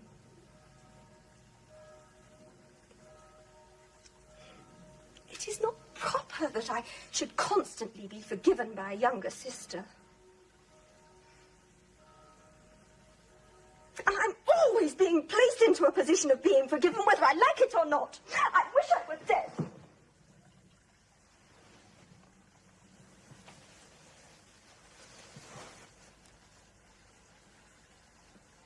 Amy, you are an angel.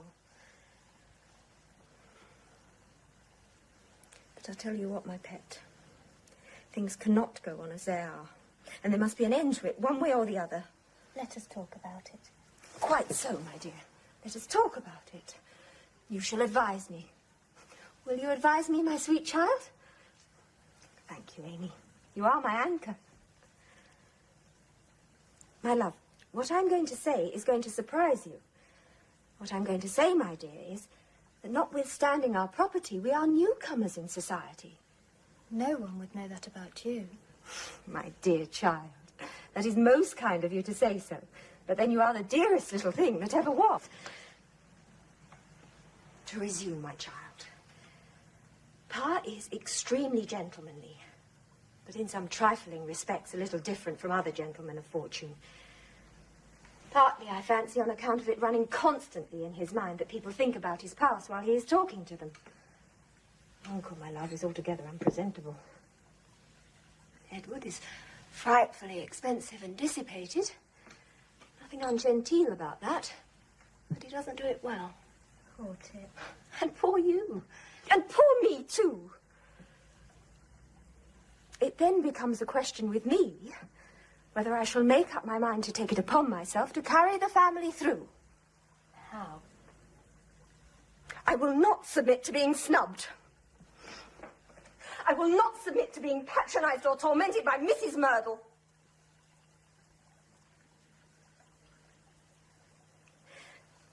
That he has a very good position, no one can deny. That it is a very good connection, no one can deny. As to the question of clever or not clever, I doubt very much whether a clever husband would be suitable for me. I cannot submit. I shouldn't be able to defer to him enough. Oh, Fanny, no. If you loved anyone, you would forget about yourself. Bless me. How much some people know about these things. They say everyone has a subject. I certainly seem to have hit upon yours. But I was only in fun. Don't go all flighty. Now I'll go back to myself.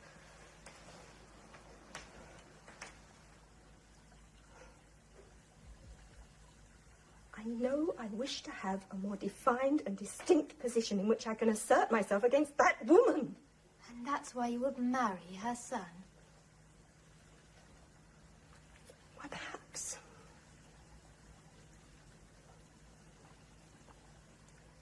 She may think now that it would be a great success to get that noddle of a son settled down with me. If I married her son, I would compete with her in everything. I would make her older, my dear. I may not be as handsome as she is, but I know I am handsome enough to be a thorn in her side. And I would be. And you would condemn yourself to an unhappy life for this? It wouldn't be an unhappy life, Amy.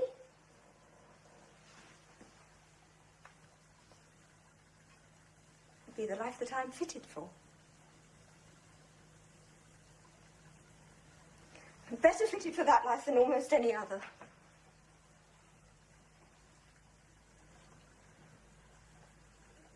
It's very fine and easy to talk about clever men. I don't see them anywhere near me.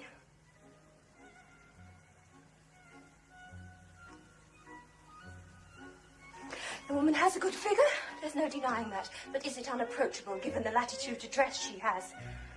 We would see about that, my dear.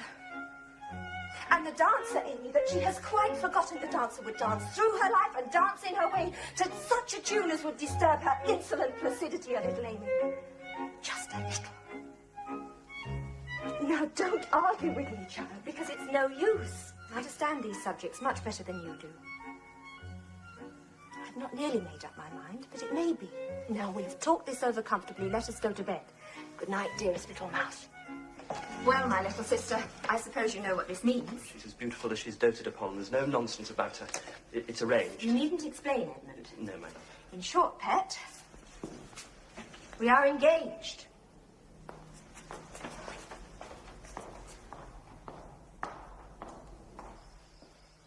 I cannot disguise that the alliance you do me the honor to propose is highly congenial to my feelings, as being in unison with the spontaneous affections of my daughter, and as opening a family connection of a gratifying nature with Mr. Myrtle, the spirit of the age.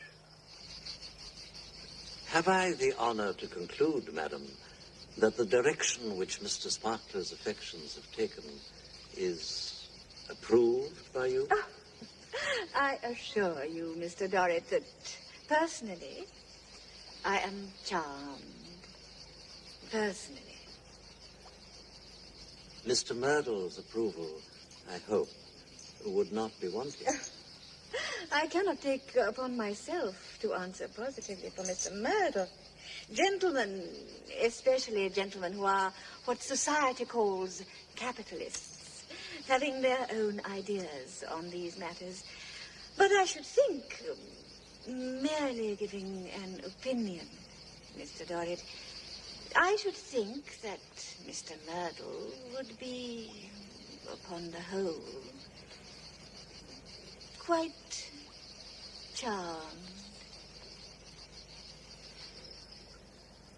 Now, my little dormouse, you shall advise me. Edmund is to be in this public office thing in London, and I can't let him go off by himself. For if it's possible to do a foolish thing, then he is sure to do it. I see I'm going to lose you sooner than I thought. Of course, it will mean we will have to go back to England so that I can be married, my precious child. We are going to go home. We're going to go home.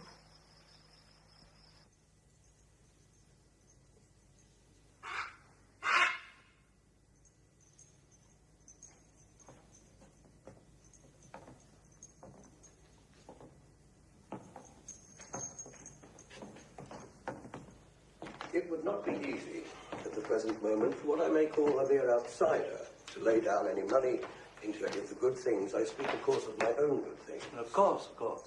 Unless at a high price, which we are accustomed to call very long figures. Ha, very good. Long figures. However, I do generally retain in my hand the power of exercising some preference to a defined extent. Oh, you're very good, very good. To a defined extent.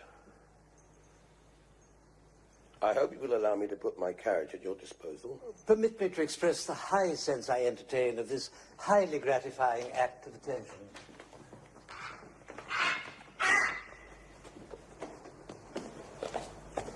I am well aware of the demands on your time and of its enormous value. That you should bestow any of your priceless time on me, I cannot refrain from telling you again what honor and happiness I feel. Very glad. Your daughter's exceptional beauty. I do hope the young people will be happy.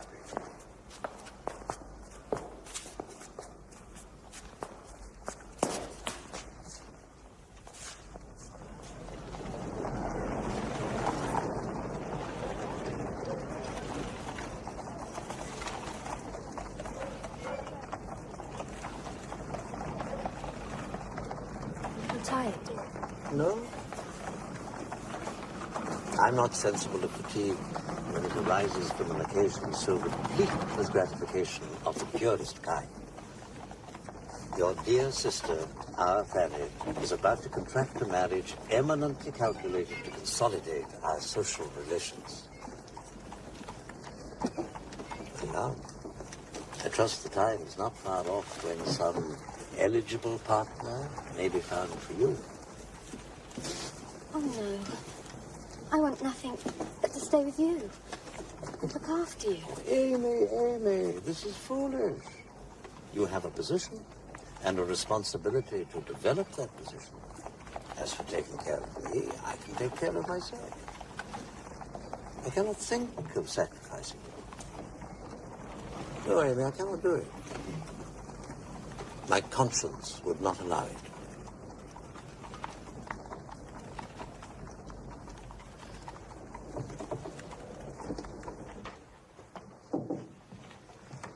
I beg your pardon, sir, but this young man has been insisting to come up and says you'll be glad to see him.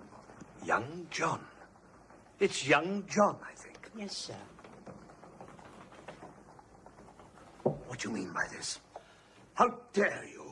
How dare you insult me and come here? So you say. Yes, sir, this is an affront and impertinence. What the devil do you do here?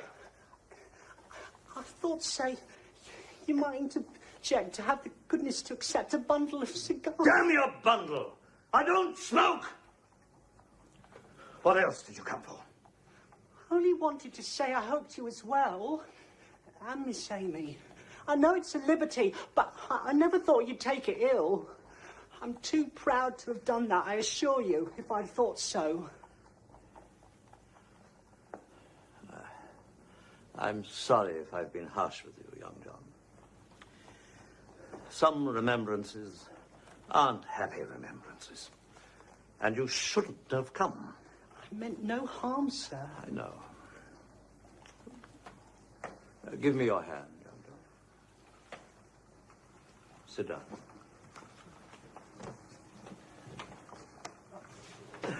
Thank you, sir. I'd rather stand. How is your father, young John? How are they all, young John? They are all pretty well, sir.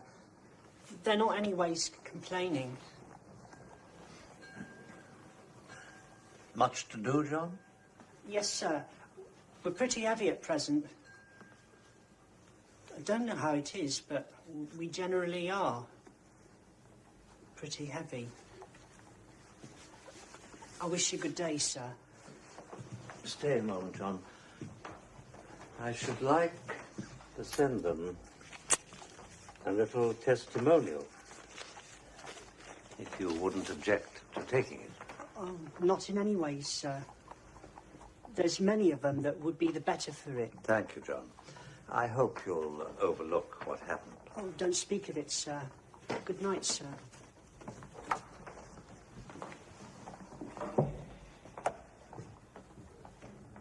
The coffee's cold. Why is the coffee always cold? Let me fetch you some more. No, call someone. Call the servants. Take that bonnet off. I don't want any coffee. I can do without your assistance. I can look after myself.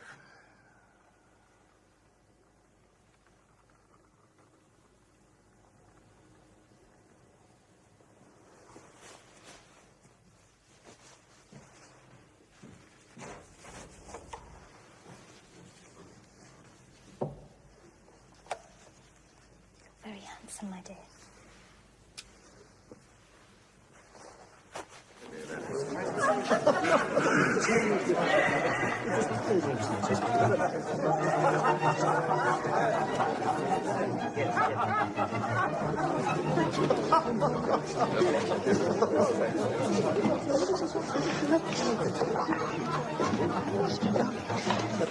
The comprehensive grasp.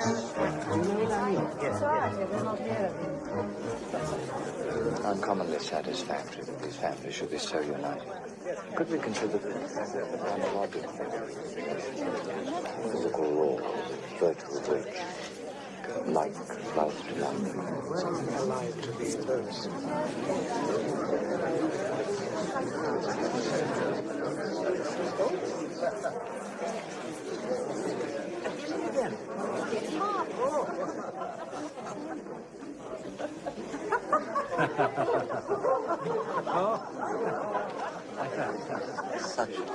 Such happiness.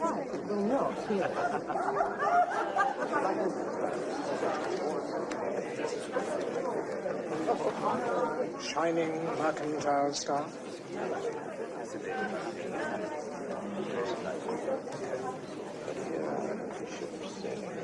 I wonder if it's occurred to you, friend. Lord Decimus Barnacle!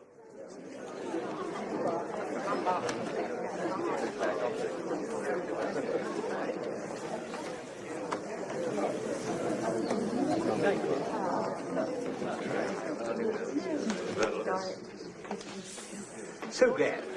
Such honor. Ah, good evening. So glad.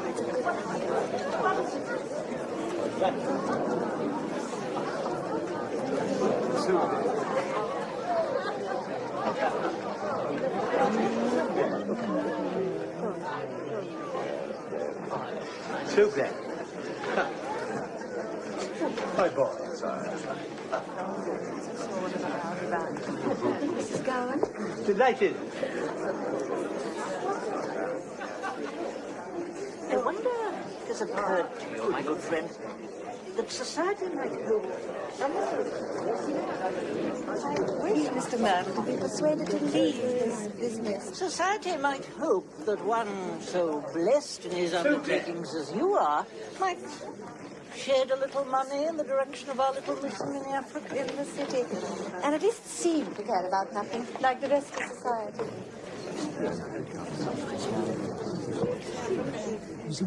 And I wonder whether I can interest you in our combined endowed dignitaries.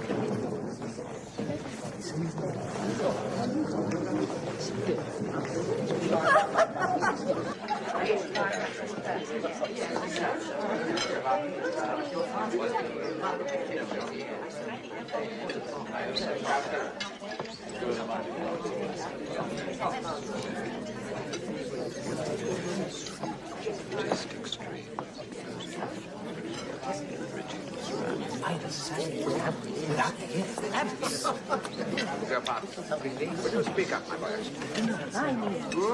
Absolutely agree. Wonderful. Mercantile. Money, money, money.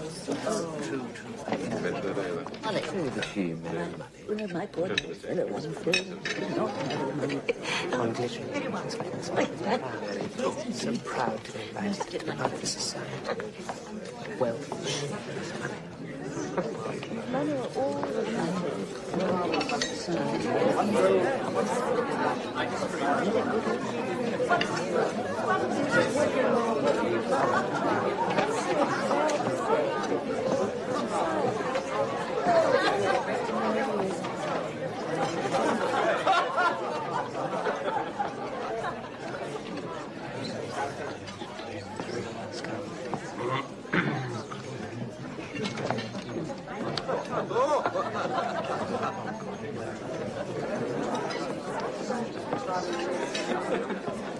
We must look to you for that.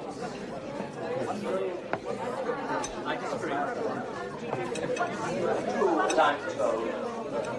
The weather has been so dry, there's been no water.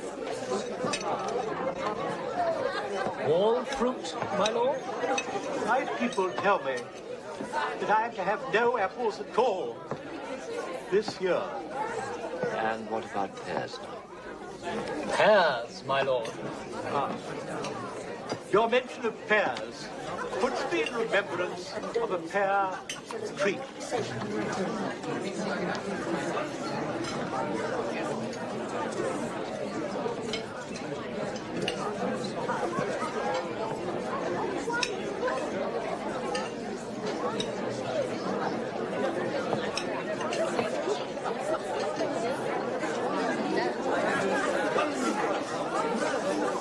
So we pass through the various stages of life, from eaten pears to parliamentary pears.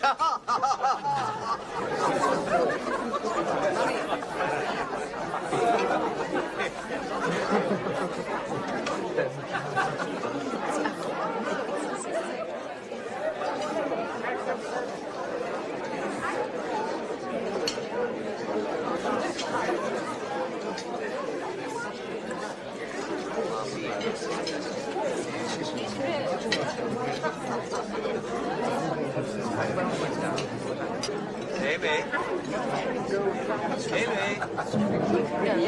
Amy, my dear. Will you go and see if Bob is on the lot? Amy. Call Bob, my dear.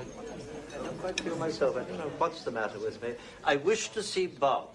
He's my friend just as much as yours. Send for Bob. No. I can't get up those narrow stairs without Bob. Send for Bob. He's the best turnkey. Send for Bob.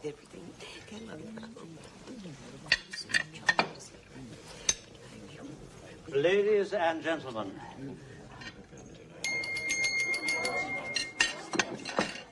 the duty devolves upon me of welcoming you to the Marshalsea. Welcome to the Marshalsea. The space is limited, but you will find it apparently grow larger after a time. After a time, ladies and gentlemen. And the air is, all things considered, very good. Blows over the Surrey Hills. Over the Surrey Hills. Those who are habituated to the Marshalsea are pleased to call me its father. I'm accustomed to be complimented as the father of the Marshalsea. Ladies and gentlemen, my child, my daughter, born here, bred here. Ladies and gentlemen, my daughter, child of an unfortunate father, but always a gentleman, always proud. It has become a not unfrequent custom for my personal admirers, to be pleased to acknowledge my semi-official position here by offering little tributes, highly acceptable, little tributes, which usually take the form of voluntary recognitions of my humble endeavors to uphold a tone here. A tone.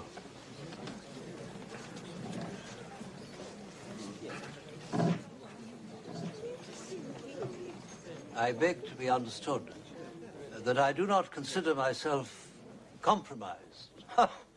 Not compromised. No. Not a beggar. No. In my child's name, if not my own, I make this admission in the fullest manner, but at the same time,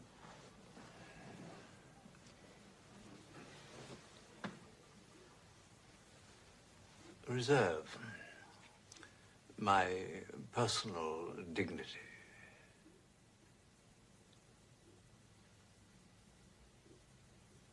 Ladies and gentlemen,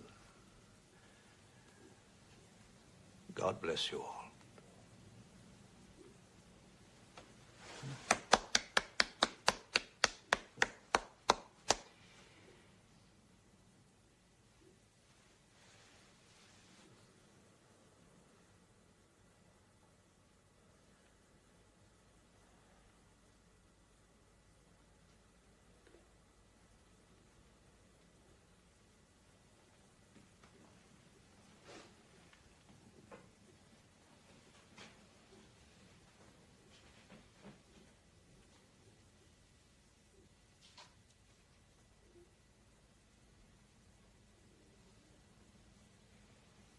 Come with me, dear.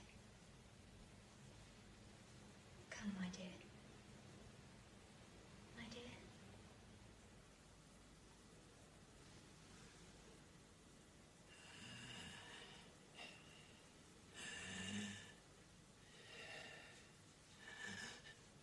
So tight. Can't breathe. I want air.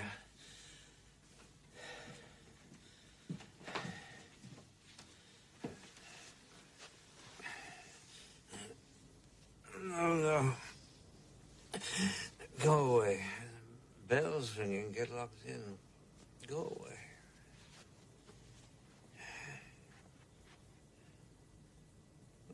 Where's Bob? Fetch Bob. Bob has a cold. He's off the lot for a day or two.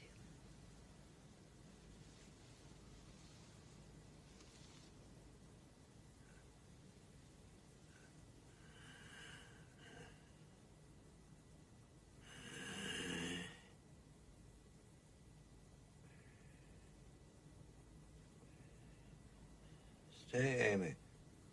Stay. I wish you to stay. I'm here, my dear. My poor own dear.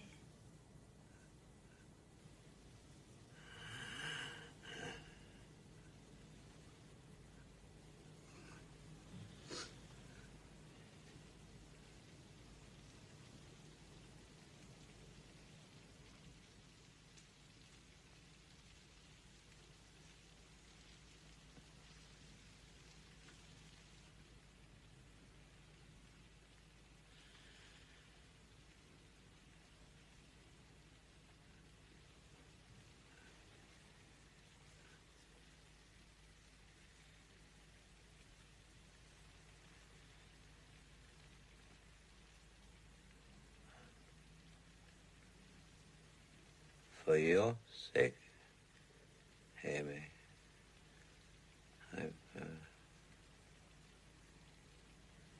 atoned. I've borne it. Deserve it.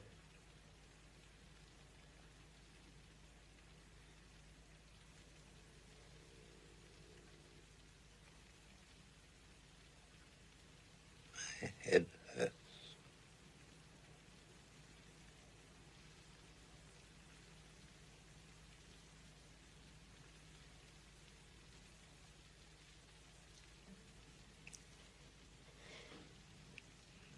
My dear.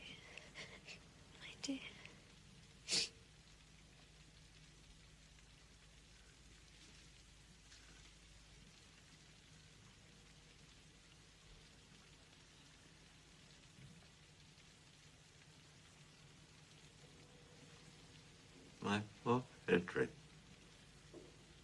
You should sit down.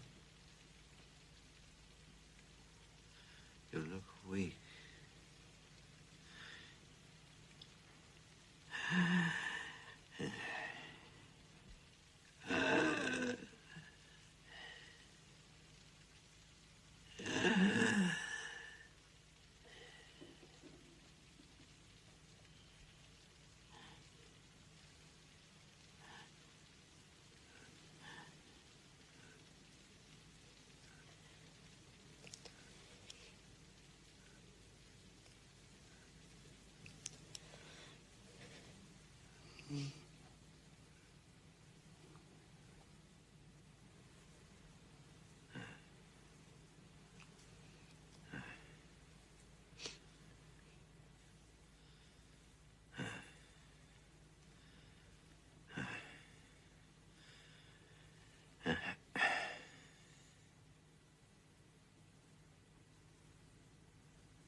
Amy?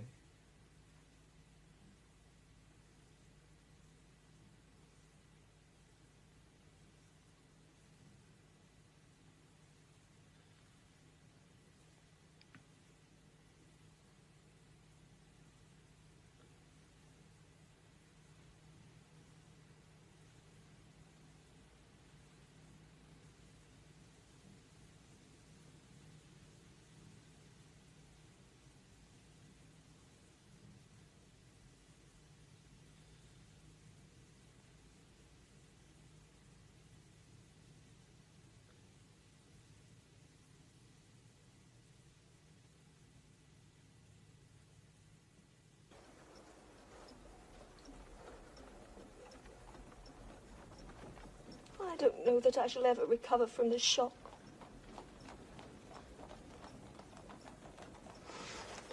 Not having been with poor dear Papa till the last grieves me more than I can say.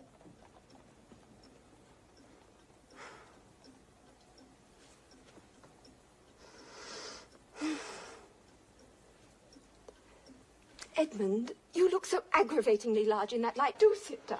Yes, ma'am.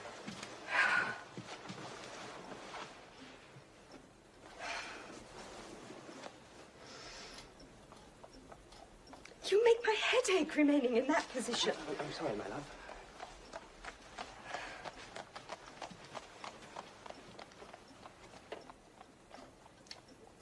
My poor little mouse.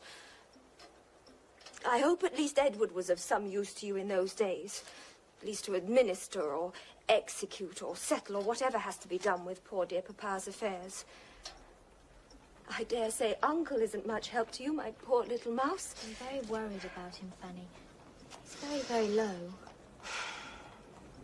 Poor dear Uncle.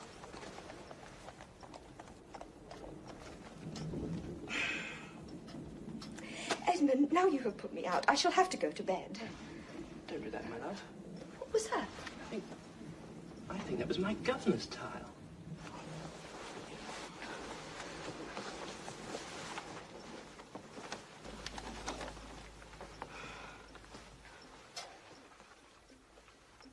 I thought I'd give you a call. You have dined, of course. Not exactly. Would you like something? No, thank you. I do not feel inclined to dine. I've let Mrs. Myrtle go out by herself. I thought I'd give you a call. Very flattering, as you are not a calling man. No, I'm not a calling man.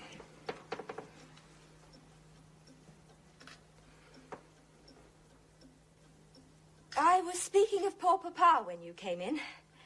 I was saying my brother may be quite slow about arranging his property. Yes, there has been a delay. Not that it is of any consequence. No, not that it is of any consequence. Well, I mustn't detain you. I'm off. Could you lend me a penknife? I know that you have several little wedding keepsakes about. It will return to you tomorrow. Edmund, open very carefully, I beg you, the box there, and give Mr. Myrtle the mother-of-pearl knife. Thank you, but if you have one with a darker handle, I would prefer a darker handle. Tortoiseshell? Yes, thank you. Yes. I would prefer tortoiseshell. I will forgive you if you ink it. I shall undertake not to ink it. Good night.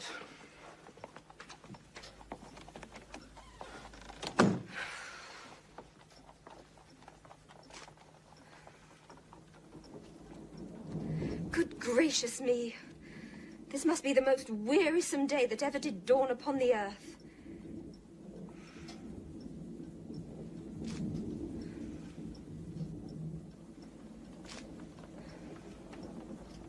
Edmund, if you have anything to say, why don't you say it?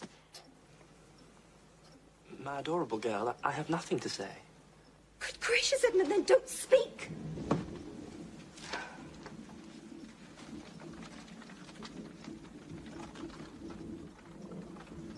This must be the longest day ever. It's enough to make one wish one were dead.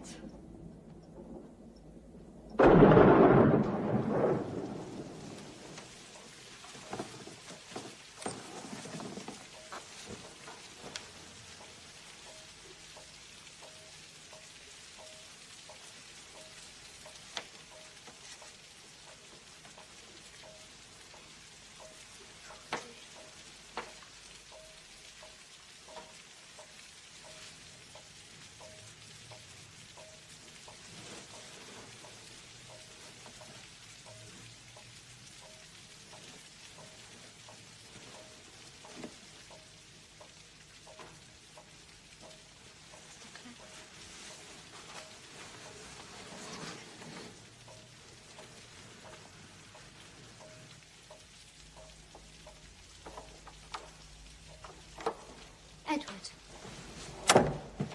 something has happened. Yes, you could say that, old girl. Look out over there. Look at all those peaceful people and those quiet homes. What a fearful noise it's going to be when they find out.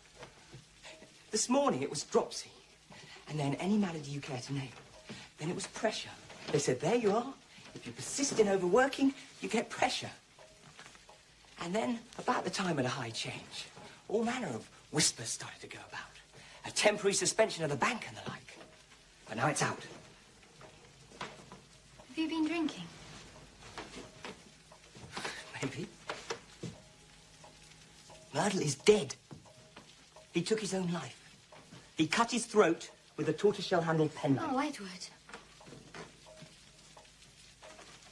Now they say that he was a low, ignorant, common fellow. A down-looking man. That no one was ever able to catch his eye. Now they say that he never had any money of his own, that his ventures were reckless, his expenditure enormous. Legions of people that he has deluded will be blighted, ruined, and mutter the name of Myrtle with hate. And the great Myrtle, the patron of patrons, the shining wonder, was just the greatest forger and thief there ever was. You do realise, Amy, that it's all gone? Your father had entrusted Myrtle with everything, and it's gone. All that money, it's all gone, old girl. Is it really all gone? I declare, Amy, you look positively pleased. Yes, really all gone. As good as. I am very, very sorry for poor Fanny. Well, you may be sorry for me, too. I am sorry for you too, Tip. Tip, eh? What a queer girl you are, Amy.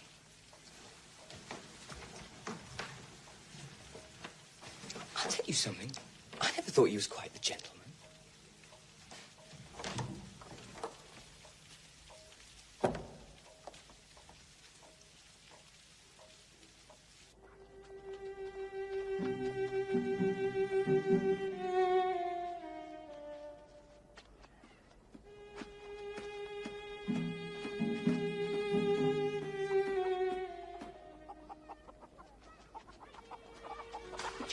Poor Mr. Clennam is finished, isn't he? And it's entirely my doing, Miss Dorrit. My mistake.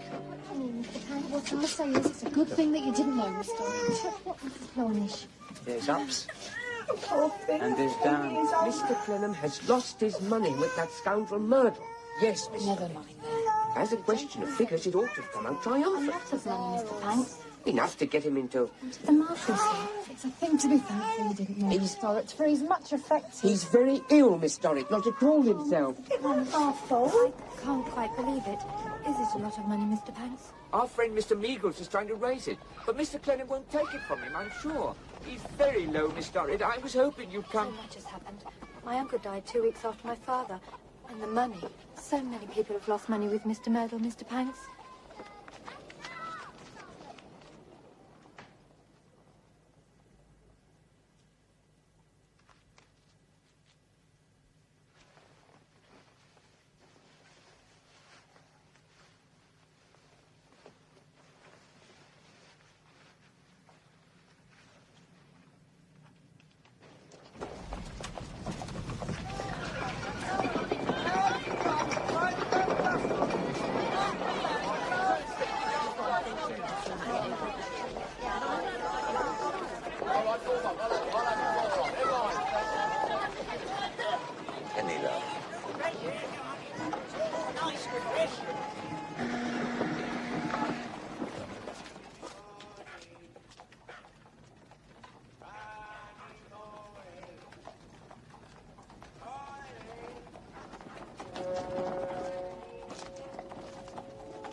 Story.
You look very ill, Mr. Clennam.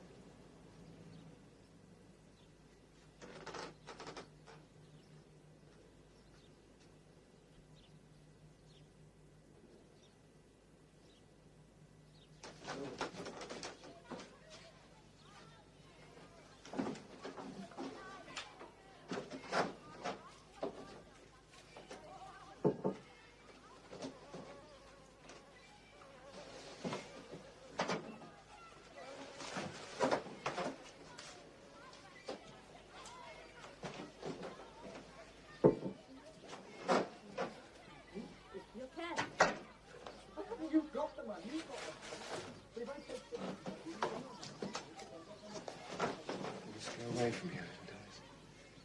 You mustn't stay here, you must. Mr. Clennam, I must tell you something. You don't belong here. You must go away. My father entrusted all that money to Mr. Myrtle. It's all gone. There's nothing, or barely anything left. Mr. Clenham, will you let me give you what I have?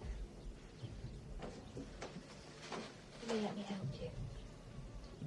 Will you let me stay by you and look after you? Donna, don't you know what I've done? Well, I've seen Mr. Pence. Oh, it's not his fault, whatever you may say. Nobody's fault, maybe. It was everybody's fault. Everyone who was at Mr. Myrtle's feast was a share of the plunder. Everyone who assented and accepted and approved. But can't it be put right again, Mr. Clenham? Won't you let me help you put right what has to be put right? Don't you see? I'm ruined and disgraced, little Dorrit. Don't you see? I'm old and broken.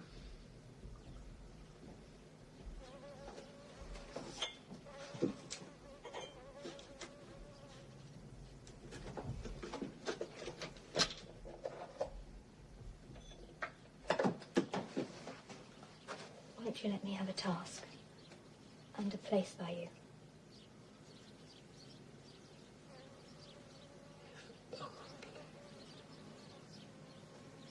When you lived here,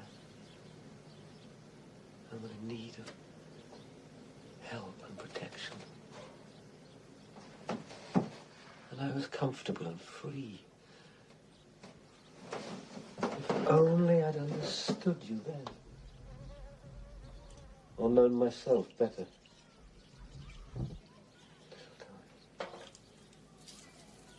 My little darling. But don't you see? It's too late. I'm old.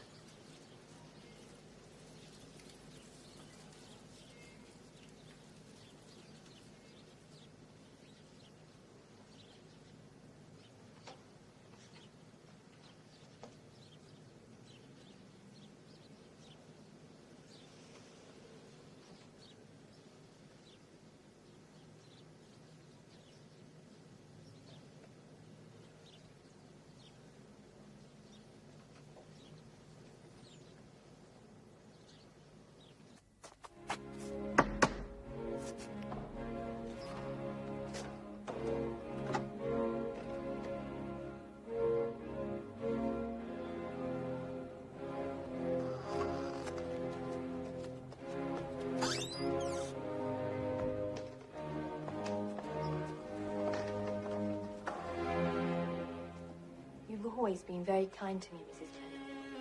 If it hadn't been for the work you gave me, then we should have been wanting for everything. And I'm very grateful to you.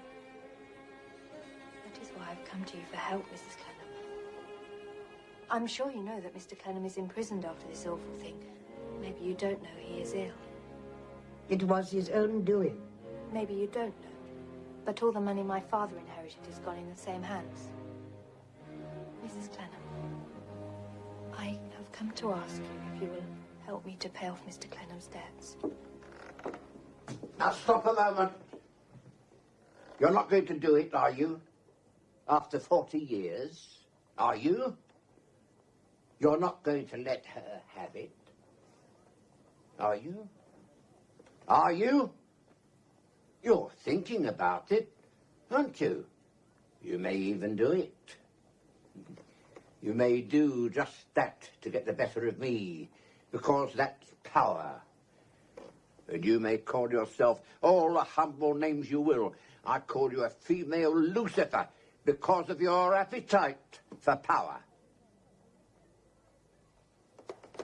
But I know all about you.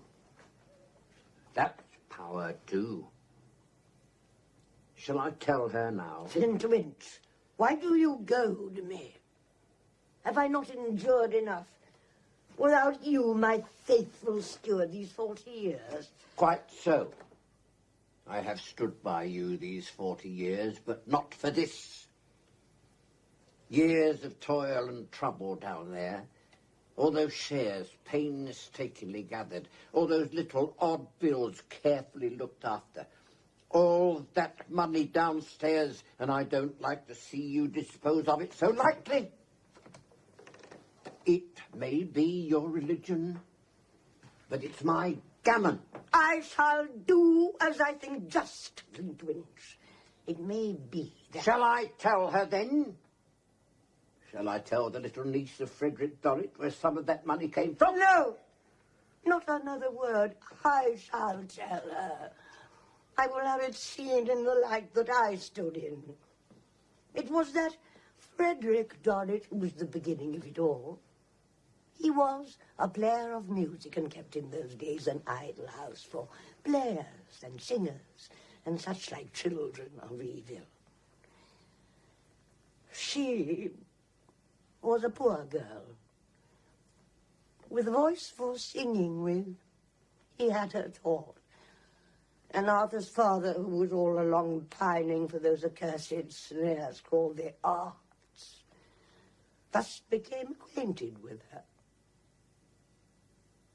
And I was humbled and deceived.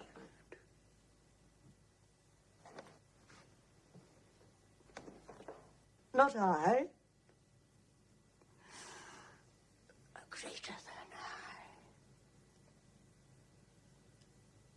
I. No. I do not forget. I do not forget. I was the appointed one to make the discovery and punish that creature of perdition. You mean you hounded her until she died? The strings of her conscience drove her mad. Was that not just retribution? She sinned against the Lord and she wronged me. No, I do not forget the deadly sin. You are forgetting the money. The money that Frederick Dorrit kept sending Arthur's father for her. The money for her that you kept. You used. It wasn't for the money's sake, wretch. The money was tainted with sin. Enough of all that. That's the way you cheat yourself. When you know very well that you did all that because you are all slight and spite and power and unforgiveness. And I'll tell you something else. While I'm at it, I have been rasped. Rasped these 40 years by you taking such high ground, even with me who knows better. You are a woman of strong head and great talent. But the strongest head and the greatest talent cannot rasp a man for 40 years without making him sour. And so I am telling you something else. I know where the money is. You know where it is. But you can't get at it. I can. And that's power.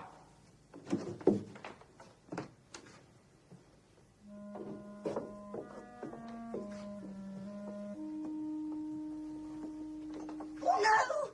Don't! Don't! No! Don't you fall! Oh, tell me where it is. You know how to make it. Jeremiah, you stop screaming. You heap of confusion. Help me downstairs. Looking at the stairs? Yes. Oh. Oh. Oh. Oh. Promise me that Arthur will never know of all this.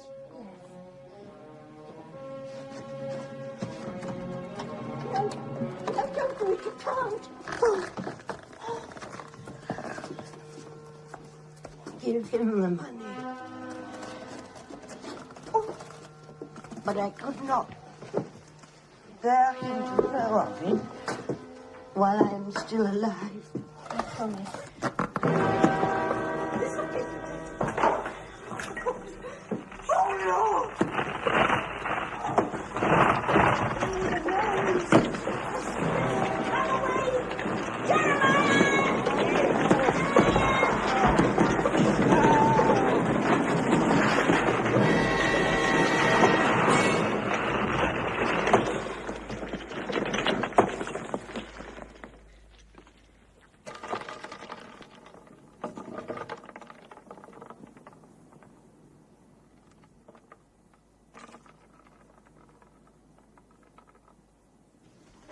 With the help of Mrs. Clenham.